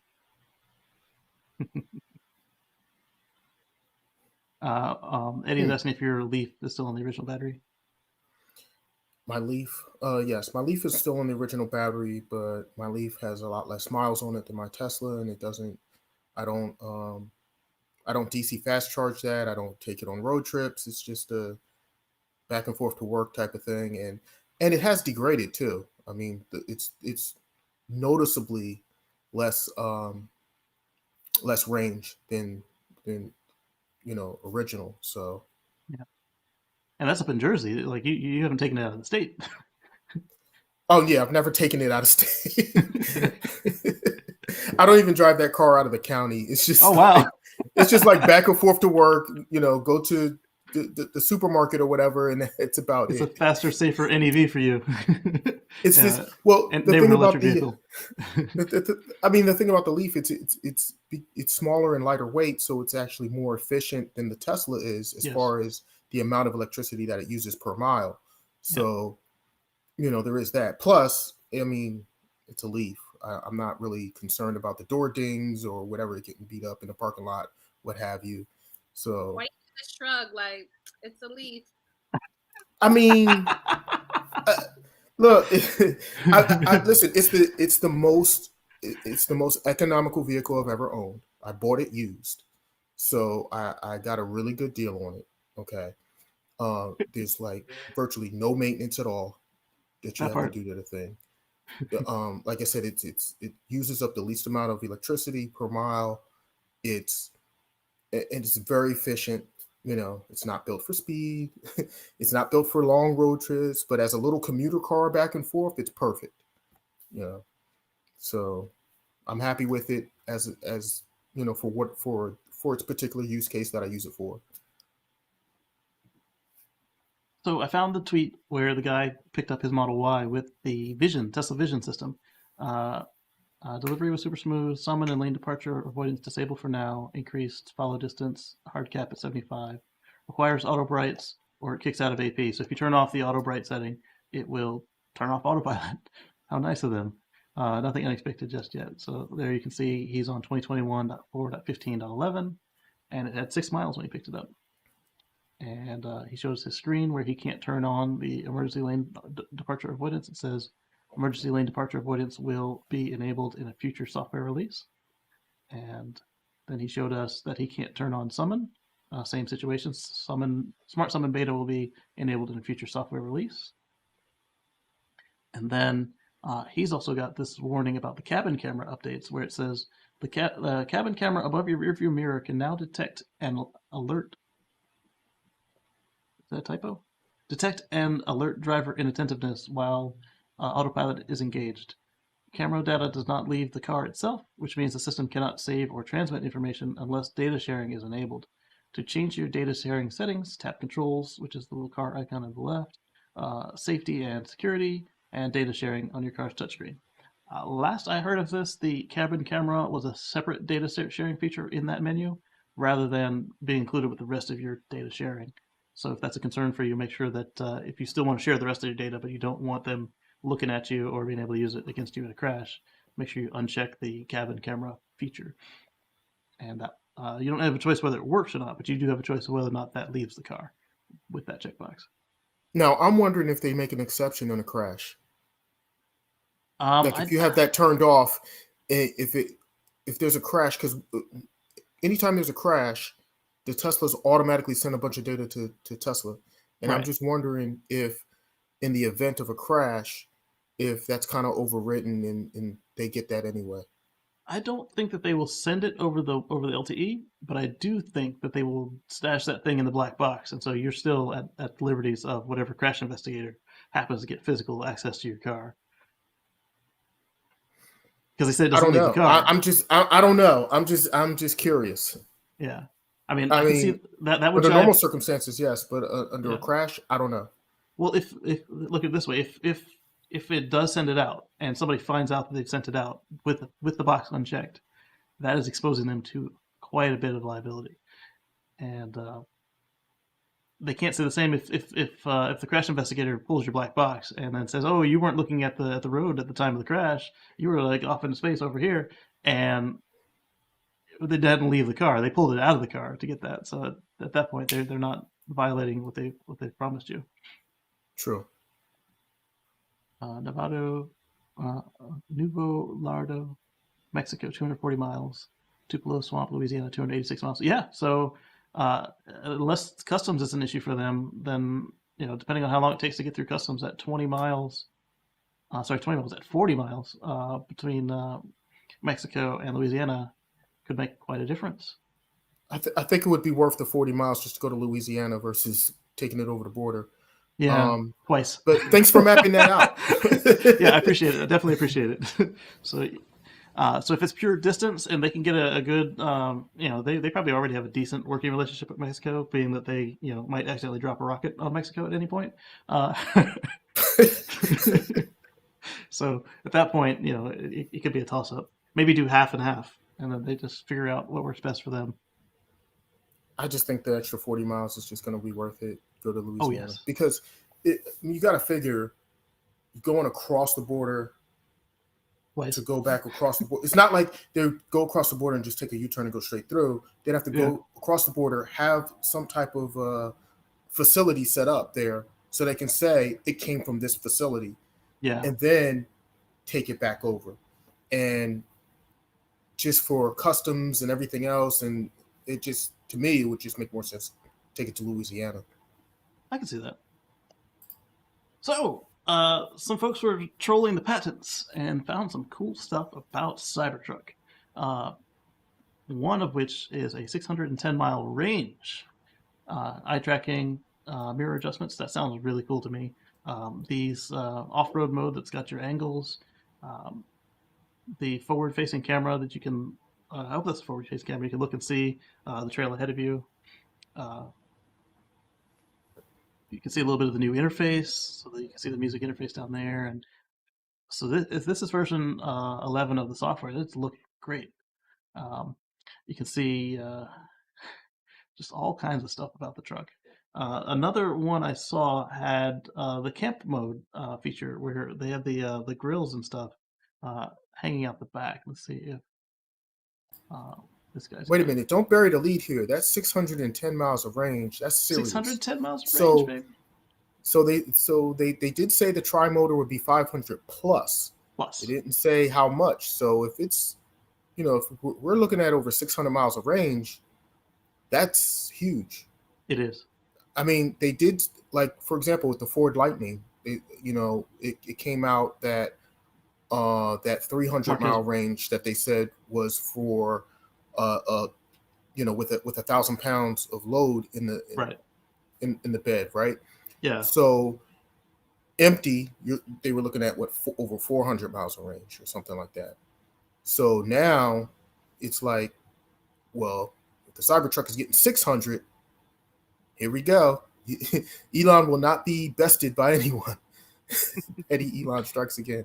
Yeah, exactly. Yes. So Marquez Brownlee got a Ford Lightning delivered to his studio, and it was at like 80% charge, and he did the math, and it turned out that it was over 300 miles range.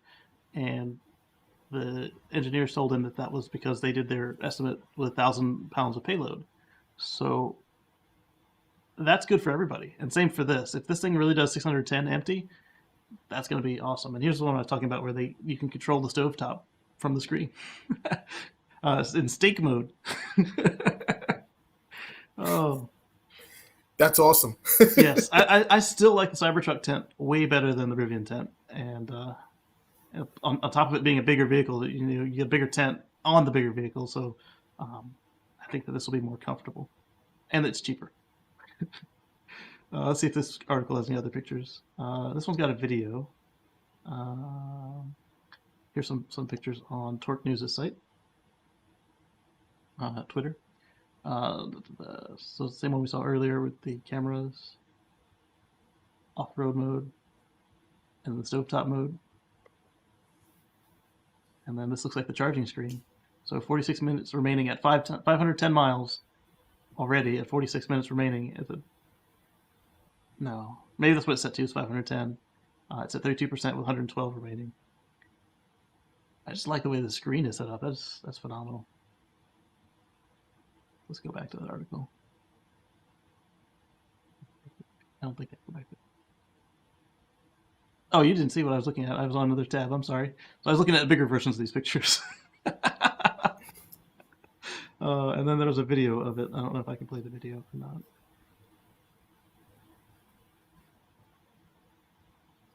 It's 10 minutes long. And he's screaming. Hey, look, it's this broadcast. So what do y'all think about that? Aside from obviously the 610 miles, which is just freaking phenomenal. The built-in tow hitch, yeah. The Model X currently has a built-in tow hitch, and then Model Y, if you get the tow package, has a built-in tow hitch as well. Well, it used to be optional on Model X stuff, and then they made it standard. An optional built-in winch would be nice for a truck. That would be cool. That would be really cool. In fact, Elon mentioned that as a possibility. And then Rivian went ahead and made it standard, so that was pretty cool to see too. But Elon also mentioned the possibility of pass-through from the from the vault into the vehicle, which would be nice too. Looking forward to that. The Model X without the tow package, if you added your own towing, then you could destroy your rear drive motor. So it was advised not to add towing to a Model X that didn't have the towing package. Whereas if you already had the towing package, then you could replace that with something stronger if you needed it. But that obviously wouldn't be covered by warranty. But you also didn't have to worry about it destroying your motor, the main motor. So, so what do you guys think about that interface? So don't go void your warranty adding towing to a Model X that doesn't have it. Yeah, right. There are very few of them that way, thankfully. So what do you guys think about that interface?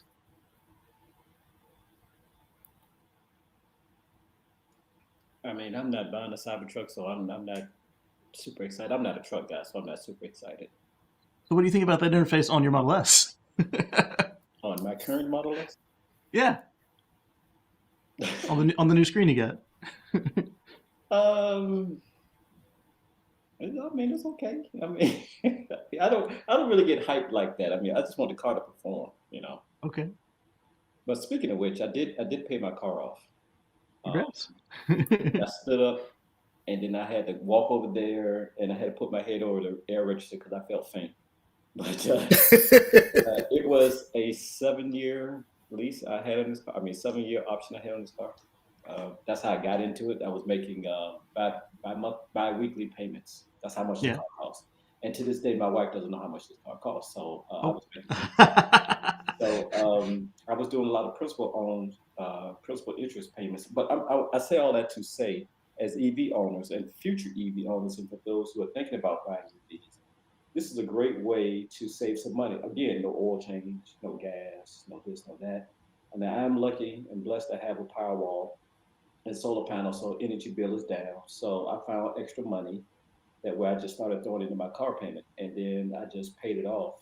And when I paid it off, I swear I felt so nauseous. I'm like, I can't believe I'm doing this. Just like when I bought the car, I'm like, I can't believe I'm buying this. But when I Yes. did it, I felt liberated. It's like, hey, I got extra money now. So it is a win-win for me and my wife. But my pocket is a little dent right now, but I can make that money back up without having any car payment. So I'm extremely happy. But I That's don't get nice. excited with I mean, long as the screen works, the MC2 screen works, and the Hmm. interface, as long as it works, I'm fine. I just don't want a Tesla person ever to tell me again from headquarters, if you want to have a nice enjoyment of a Tesla and the Yeah. screen you're looking for, buy a new Tesla. And I started to Yeah. say, you must be out your mind. How much money I put in this car? So, no, not happening. Yeah. I'm glad Yeah, they I hate haven't that. complete. I hate that. That's the answer. Oh yeah, well you could just upgrade and buy a new. A new Tesla. Yo, that wasn't my question. That's not what I And asked. this is usually coming from somebody who can't even afford a regular Tesla, telling you, "Oh yeah, just go buy another one. Like it's no big deal. You got it. You're good for it." You're so right. You're so right. Right, right, It's like, excuse me, exactly. what did you drive to the Tesla store today? A 30-year-old Honda? Oh, why don't you just buy a new Tesla? There was a Same reason I'm not buying a new Tesla. Yes, Right. people have money that owns Teslas, and it's not necessarily true. I mean, we're paying Right. bills like everybody else, but Right. for her to be so Right. We're not all millionaires just right, sitting on money she's that so just flippant. buying a toy because we like it because it's Right, a toy. No. the screen went black, and I called in like, "Hey, can you reset?" And reset, and then like 2 days later, it went black again. Like, "Hey, can you reset?" Okay, you having problems? Obviously, you need to buy a new Tesla. I'm like, "Are you crazy? Are you really crazy?" Yeah. I mean, the Tesla Right. stretch is real. Most of the people I know that aren't independently wealthy and didn't save years for the down payment or to buy their car cash, they did the Tesla stretch, and so they're right about where they used to be, but it's up a bracket from where they used to be. So normally they'd be in a What's the Tesla stretch? so like it's where you go up a car tier than you normally would be in. So it's like somebody who'd be in an entry level Lexus is now at the top level Lexus, or somebody who would buy like a mid level Audi is now at a P100D. Right. Right. So like Yeah. I can speak for myself. I'm definitely in the text. I can speak for myself. I definitely did the stretch when I bought my Model S. That was way more expensive than any other vehicle I've ever bought in my life. Yeah. And I should have and bought the way but the way I did the economics was the way I figured it out was that okay, I looked at how much money I was spending at the time in gas for the SUV I was driving, how much the car note was on the SUV, and then I looked at that monthly amount of money and said, you know what, I'm saving this amount of money in gas. My car note was already here. I can afford a car note that's here because that's the difference between the gas I'm not spending. gas and So maintenance. Yeah. so that's it. So it was that. I didn't even look at the maintenance. I said aside from the maintenance and the oil changes, that's just a bonus. I just Yeah. looked at the gas, just my monthly nut, my normal monthly nut, which was the gas and the regular car note versus the car note of a Tesla and no gas. Yeah. So that's why I was able to jump up to a car that was more expensive than any other vehicle that I bought before, was because it balanced out to where it was pretty much the same equal amount of money spent. I should get an X, right? I mean, that may be two stretches though. So I mean, you only want to do one stretch. It's very very irresponsible to do two stretches. Uh, so in my case, like I went for the P100D. I should have gone with a 100D or even a 75D. Um, but I mean, it's done now. So Drew said he did the chest to stretch as well. I mean, yeah, I mean, I know school teachers who would normally like get their retirement Mercedes or something like that, and they went ahead and got a a mid or high tier Model S, and I mean it's buying for your values as far as like the clean energy, all that sort of thing, and it's very comfortable. I mean, it's not a luxury car, but it's got a luxury car price. Yeah. Ford, uh, they did 70,000 um, reservations of the Ford Lightning already. How many? 70,000. Mm-hmm. Okay.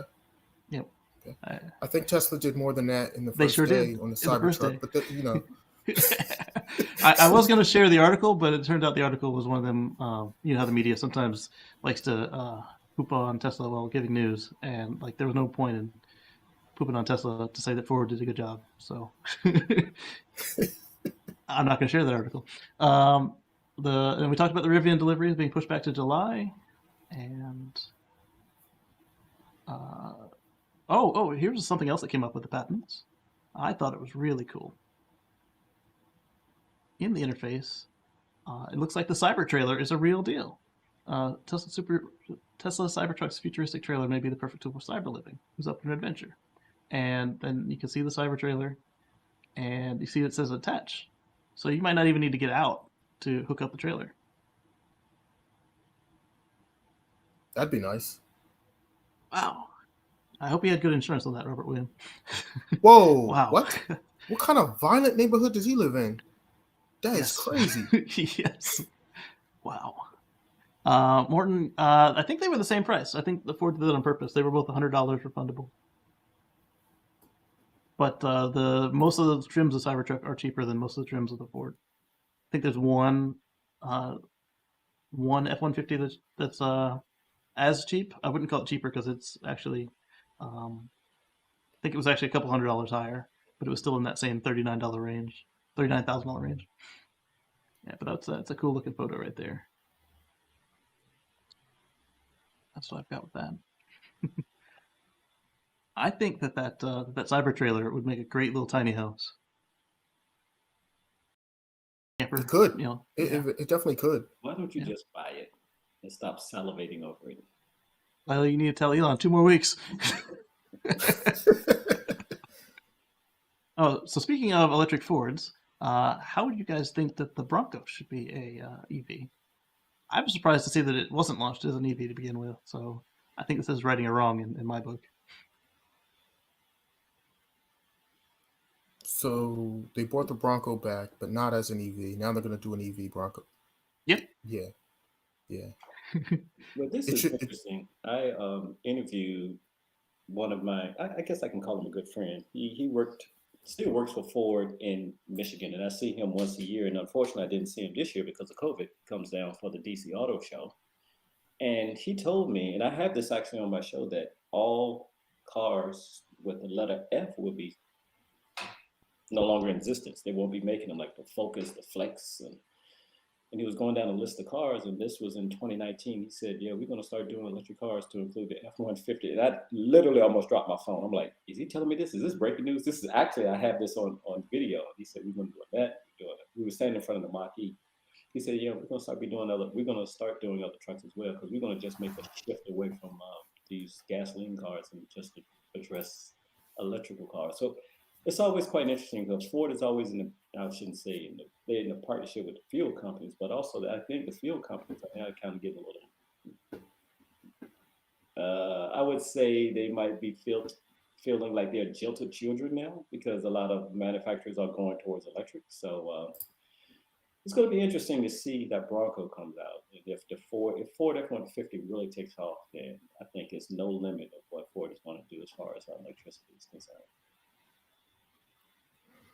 So the oil companies have been taking a hit lately.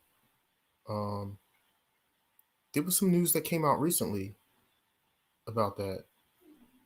I'm trying to remember Well, they got exactly what. exposed with the hostage takeover, lack of a better term, and now they're putting other companies, I'm sure, on.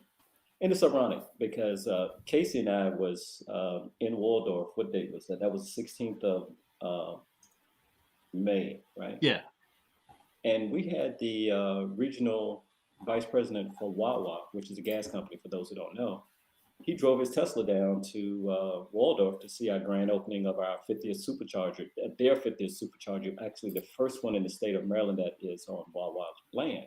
And he brought up that they're going to be moving more towards um, electrical charging stations, like near where Casey lives. It's just tankless. You drive up to a Wawa, there's no gas tanks. It's just EV charging, you know. So Yeah. We hit that one up last night. We did a birthday drive by for a young man from Make a Wish, oh, they still have and that? yeah, they said it. It was raining, so I had the doors open. It was a light drizzle. Had the doors open. Did the drive through, and then when we came back, we stopped at the what I call the gasless station. It's the Vienna, Virginia Wawa, and Do you have we video? ordered our. Huh? Do you have video of that? I didn't. I was a kid, so I don't video kids. Oh, okay. Yeah. So I did we stopped at the what I call the gasless station, and then on the app we ordered a lunch, and they brought it out to the car, and it was really cool. I think that this is the way to go. Oh man, that's expensive. I'm sorry about that. Um, we've got another one that I wanted to share with you guys. Um, the Las Vegas Loop. It went through its test last week, and in the test, they determined that the Vegas Loop did exceeded the 4,400 passengers per hour they were contracted for to open with, and this is just in time for a convention that they've got coming on next month. And uh, Vital Vegas says the naysayers can suck it. Elon's holes are amazing. Being in them was exhilarating. Kudos to the Las Vegas Convention Center Association. Bonus gold wings. It's funny and crude, but that's one. It was crude. I like that the doors on the Model X can open full height, even though it's indoors here, because the roof is so high. And then here's some photos of their testing event. Basically, they tested a bunch of people getting in all the cars. Look at that tunnel. Yeah. Look at the size of that tunnel. Yeah, you can't fit a subway in there. So is the tunnel is like, does it shoot you down? Are you on the tracks at this point, or are you driving it? It's a road, so you're driving it. So right now, they haven't turned on the autonomous features yet. So you've got a driver driving you. The max speed the driver goes is 40. The max speed the car can do is 155. Oh, sorry, 150. But the car can do 155. But the max that it's designed for in here is 150. I don't know that we'll actually see this section of the loop. I don't think that we'll see it go the full speed because it's 0.88 miles, and it would be really hard to get up to and down from speed in time for that. That is tight. It is tight. Yes. So a lot of people are like saying, "Oh, you just reinvented the subway," but the subway can't bypass stops. And if the person in the middle, like say, you've got 3 subway cars, and the one in the middle needs to stop at stop 2, you can't go straight to stop 3. And even if they're disconnected and running on their own, you can't go around the car at stop 2 because there's only one track. Whereas with the tunnel, you don't stop on the track; you pull off.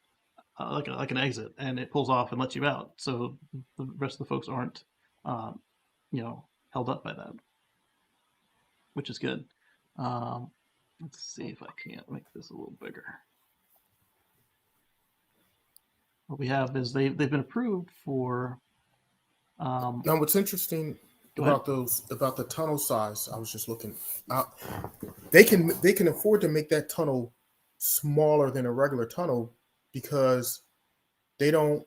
It's electric vehicles, so they don't have to worry about, if it was a gas vehicle, ventilation, and having a much larger area, larger size for that to dissipate. Whereas rolling through, they can do that. They can make the tunnel pretty tight like that. Yeah. Yeah, but are you driving it or are you being attached to something that will pull you through? Because if you have an accident, then you stuck. So initially, what they're doing right now is they have drivers that are driving you. So Yeah. you're getting into the vehicle and they have drivers. But drivers But can have accidents as well. correct. But what they're going to do is their plans are to make it fully autonomous and have the vehicles basically driving an autopilot through, autonomously driving through, and basically eliminate the driver. Yeah, because then you can move 5 passengers rather than 3 passengers. Or, well, you can still do 5. Rather than 3, you could do 4 and still have that space in the middle back seat. The Model X's they were running were all 5-seat Model X's, not 7. It'll be interesting to see how this plays out, but I think that this finally shows the first little glimpse of all the people saying, "Why not just you just reinvented the train? It's a train. It's not. Well, it operates differently." how, Uh, I have a theory on this though. I yeah, think they're using Model X's right now as proof of concept. yeah, I think they're going to build their own purpose-built vehicle just for this.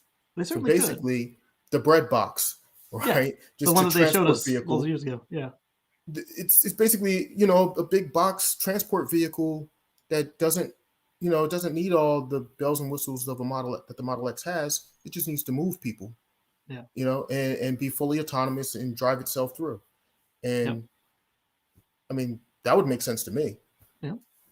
So I would say right now the as configured the benefits over a tunnel of a subway tunnel is cost for the equipment itself. Cost for the vehicles is way cheaper. Cost for the tunnel is 100 times cheaper, and the cost for the vehicles is probably also another 100. So it's orders of magnitude cheaper on every component. And In time, the they were able to build these tunnels very quickly compared to building a subway tunnel. Right, I'm sure Vegas probably didn't want to spend the money on a proper subway. That would have been expensive. Um, Not that this wasn't expensive, but it wouldn't have been, it would not have been something they could justify. Especially, they own that monorail that they don't want to use. But the other benefit is the point to point nature of it. You stop on stop. What I was trying to show before I crashed the stream again was uh, I wonder if I can. No, I'm not even gonna try to share it. I'm sorry. It was a map showing all the future stops, and so if you wanted to stop at stop 27 and you're on stop 3, on a regular subway you'd have to go through them all, and on this you can go straight from 3 to 27 without stopping once because anybody else that's in the way is gonna pull off on their stops. They're not gonna stop on the track and hold you up. I'm And looking at the map that you sent. So it starts from oh yeah, can you share it please? Fremont. Because it Yeah, won't crash the stream if you share it. you sure? Yeah, hit share screen. All right. Let me just, okay. Hold on for just 1 second. Let me pull it back up again. No, I got to do you first, and then that. Can y'all see it? Uh, No. yeah, is it coming? I'm saying share. It's not letting me do it. Huh? Okay, now. Okay, let's see it now. Okay, how about that now? Yes. Not yet. Not yet. Normally it'll say Purcell joined again, and then it'll have a picture of your screen. Really? Yeah. Well, I can tell you that it's not working. So. How about when Casey broke it. I broke it. Casey broke it when he crashed his computer. Go ahead and talk about it, Purcell, and Omar, if you can try on your screen, maybe it'll load for you. Okay, so it starts from Fremont Street Experience, and it's a dotted line. So this is the conceptual future expansion, and they are thinking about going all the way to Los Angeles, and then also at the Allegiant Stadium, where the Las Vegas Raiders play. And then they have Terminal 1 and 3 at the McCarran International Airport. Now, along the way, I think the route that they tested was the Las Vegas Convention Center People Mover, was right off the hotel called Resorts World and Circus Circus. So the proposed trail is to go literally through Wynn Hotels, Bellagio, Paris, Planet Hollywood, City, Park MGM, City Center in New York. So those are and Mandalay Bay, basically. So that's what is on the map. There we go. There you go. Yeah, I just talked all that for nothing.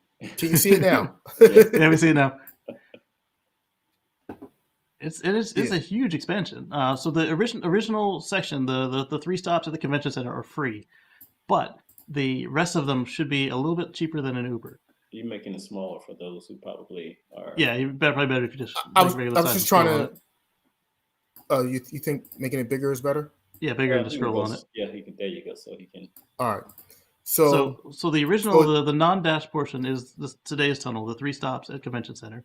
They are free, but the rest of these stops will be a little bit cheaper than taking an Uber or a Lyft.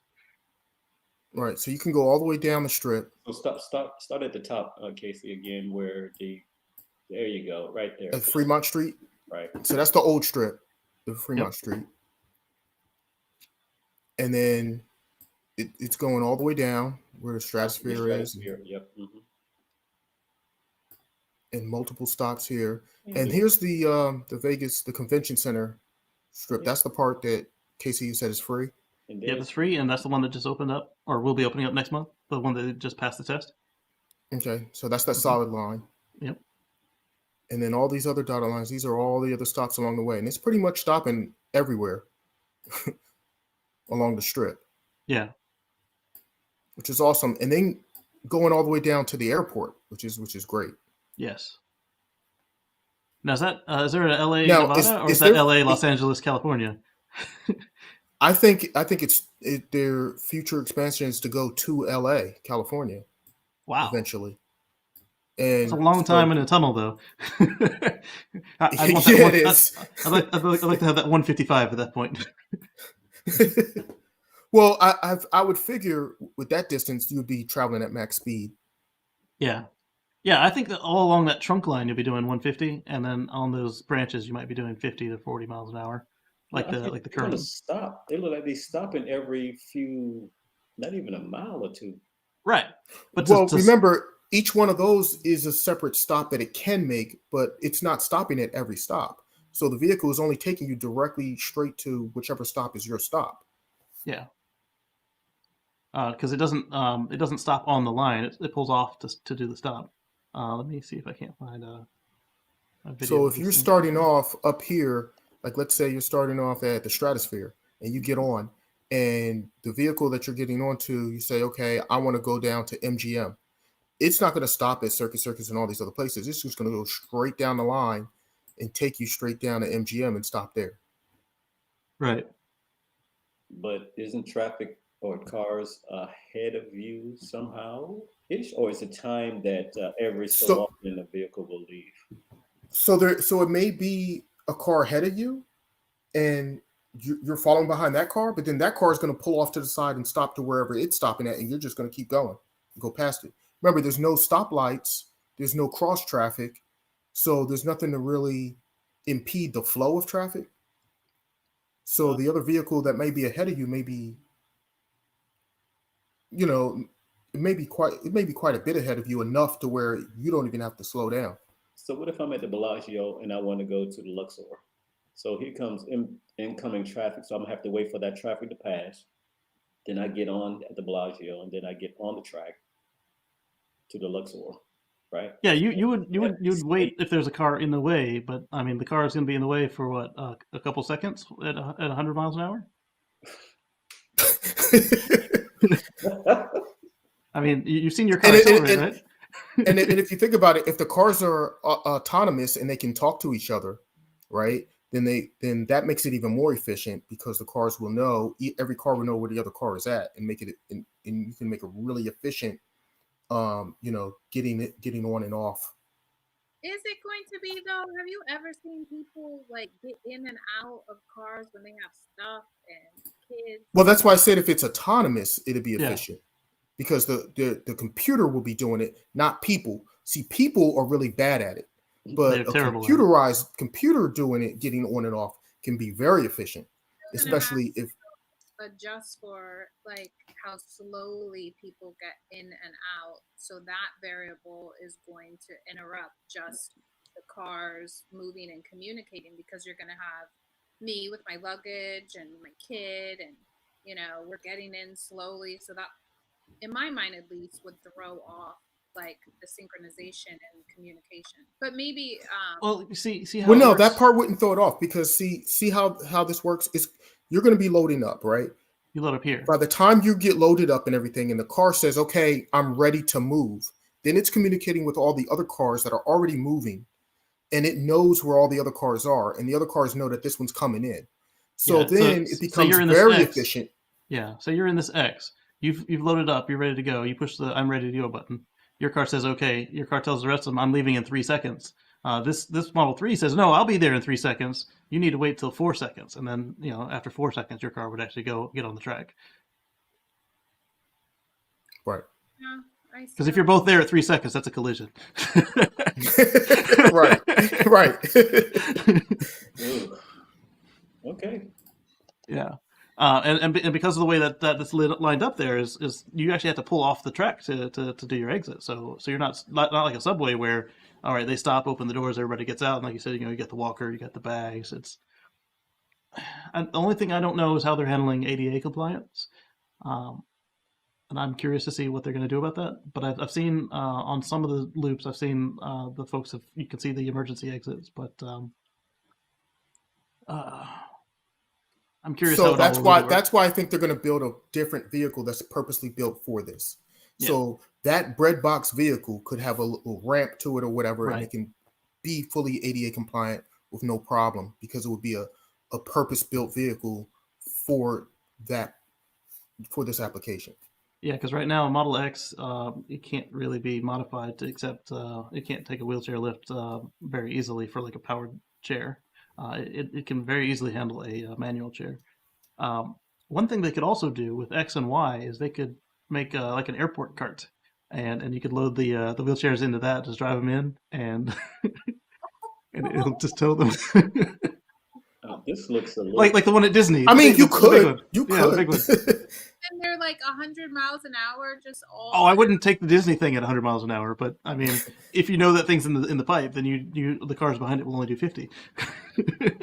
I mean, this is similar to what we have underneath the Capitol. We do have driverless trains. Yeah. And we have 3 of them on the track. Speaking of Disney, they built it. They're going slow. And They did. Seriously, this is true. I've been on some that have stopped.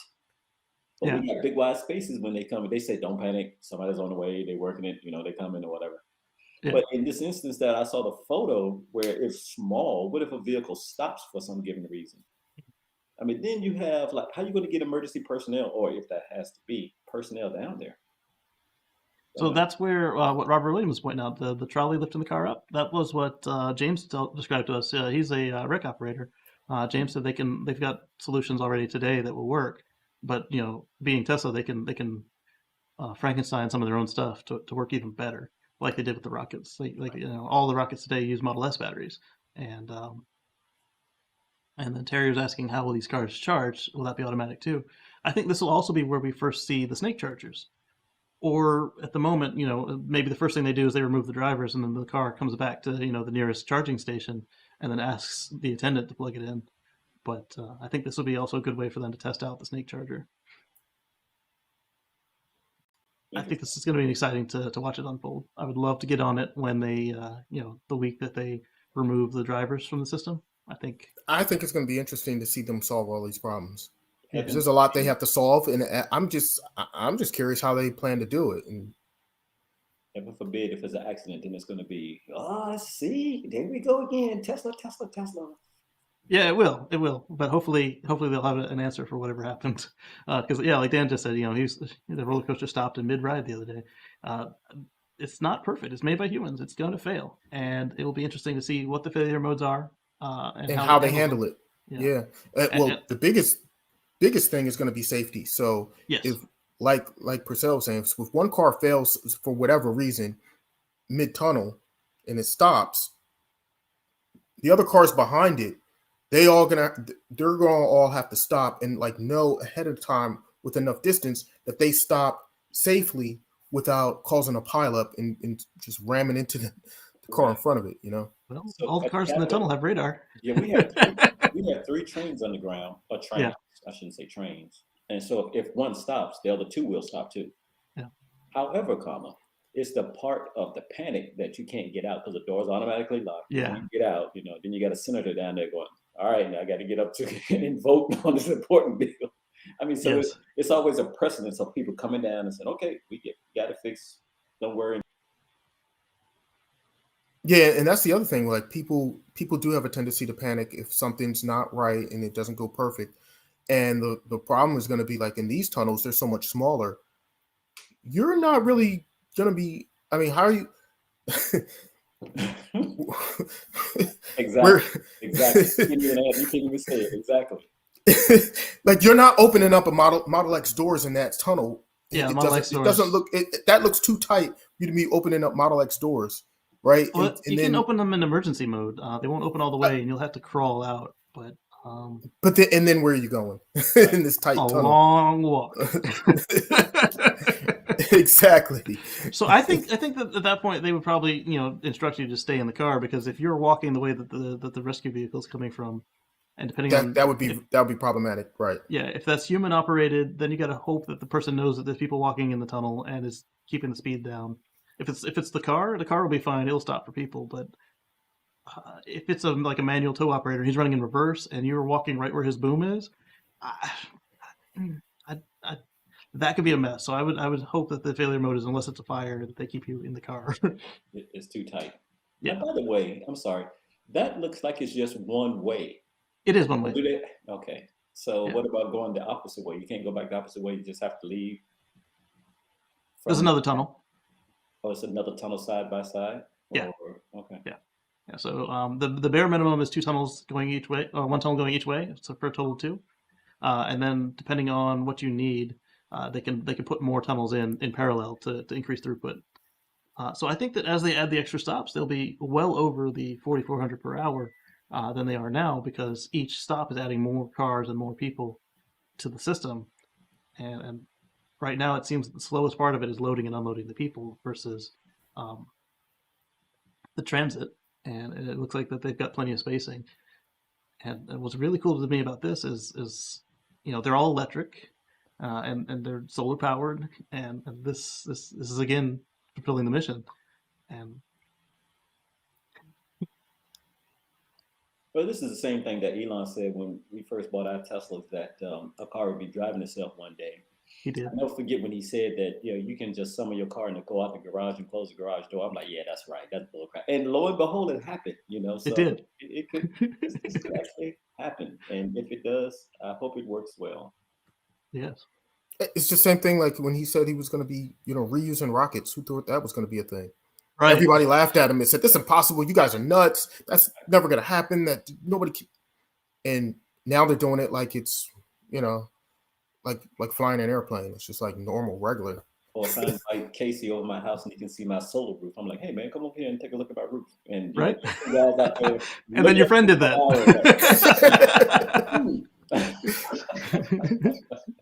It happens. It really happens. Yeah. But when he said that, it was like, people gonna come look at your roof, and I'm like, you're joking, Elon. You're taking it a little too far. And then you talked about your buddy called you over to look at the roof. I was like, oh, he wasn't exaggerating. It's so true. I mean, I was so surprised he got it. We stood out there for an hour looking at his roof. I'm like, oh wow, so amazing. It's like, wow. No matter how often you get it. So Andy brings up a very good point. Like, depending on what the breakdown actually is with the vehicle behind it may be able to just push the other vehicle, to the next exit. Yeah, because every Tesla on the road right now can push 3 or 4 of every other Tesla that currently exists. Even the base Model 3 standard range can push, probably 2 or 3 Model S's out of the way. If they definitely have more than enough torque. Yes, as long as the park brake isn't stuck, you're fine. You have to repaint the bumpers, but as long as it wasn't a tire blowout, a couple. Right. That, So that could be a problem. Yeah. But so that'll also be fun to see how that plays out. I mean, it'll be terrible to be the person who's in the stuck car, but it'll be very, very interesting to see how they handle those failure modes. Because tires will blow, there will be breakdowns. But I think with the breakdowns, if you look at the way that every other Tesla has broken down to date, they usually have some sort of warning well in advance. Pull over now, vehicle will not continue, and you get a mile to go. A vehicle may not restart. You get to your garage and you put it in park and it's stuck. but it didn't stick you on the road; it stuck you in the garage. So it'll be interesting. Yeah, usually you do get plenty of warning before something fails on the Tesla. I remember my my 12-volt battery went on my Tesla, and I had warning for like weeks.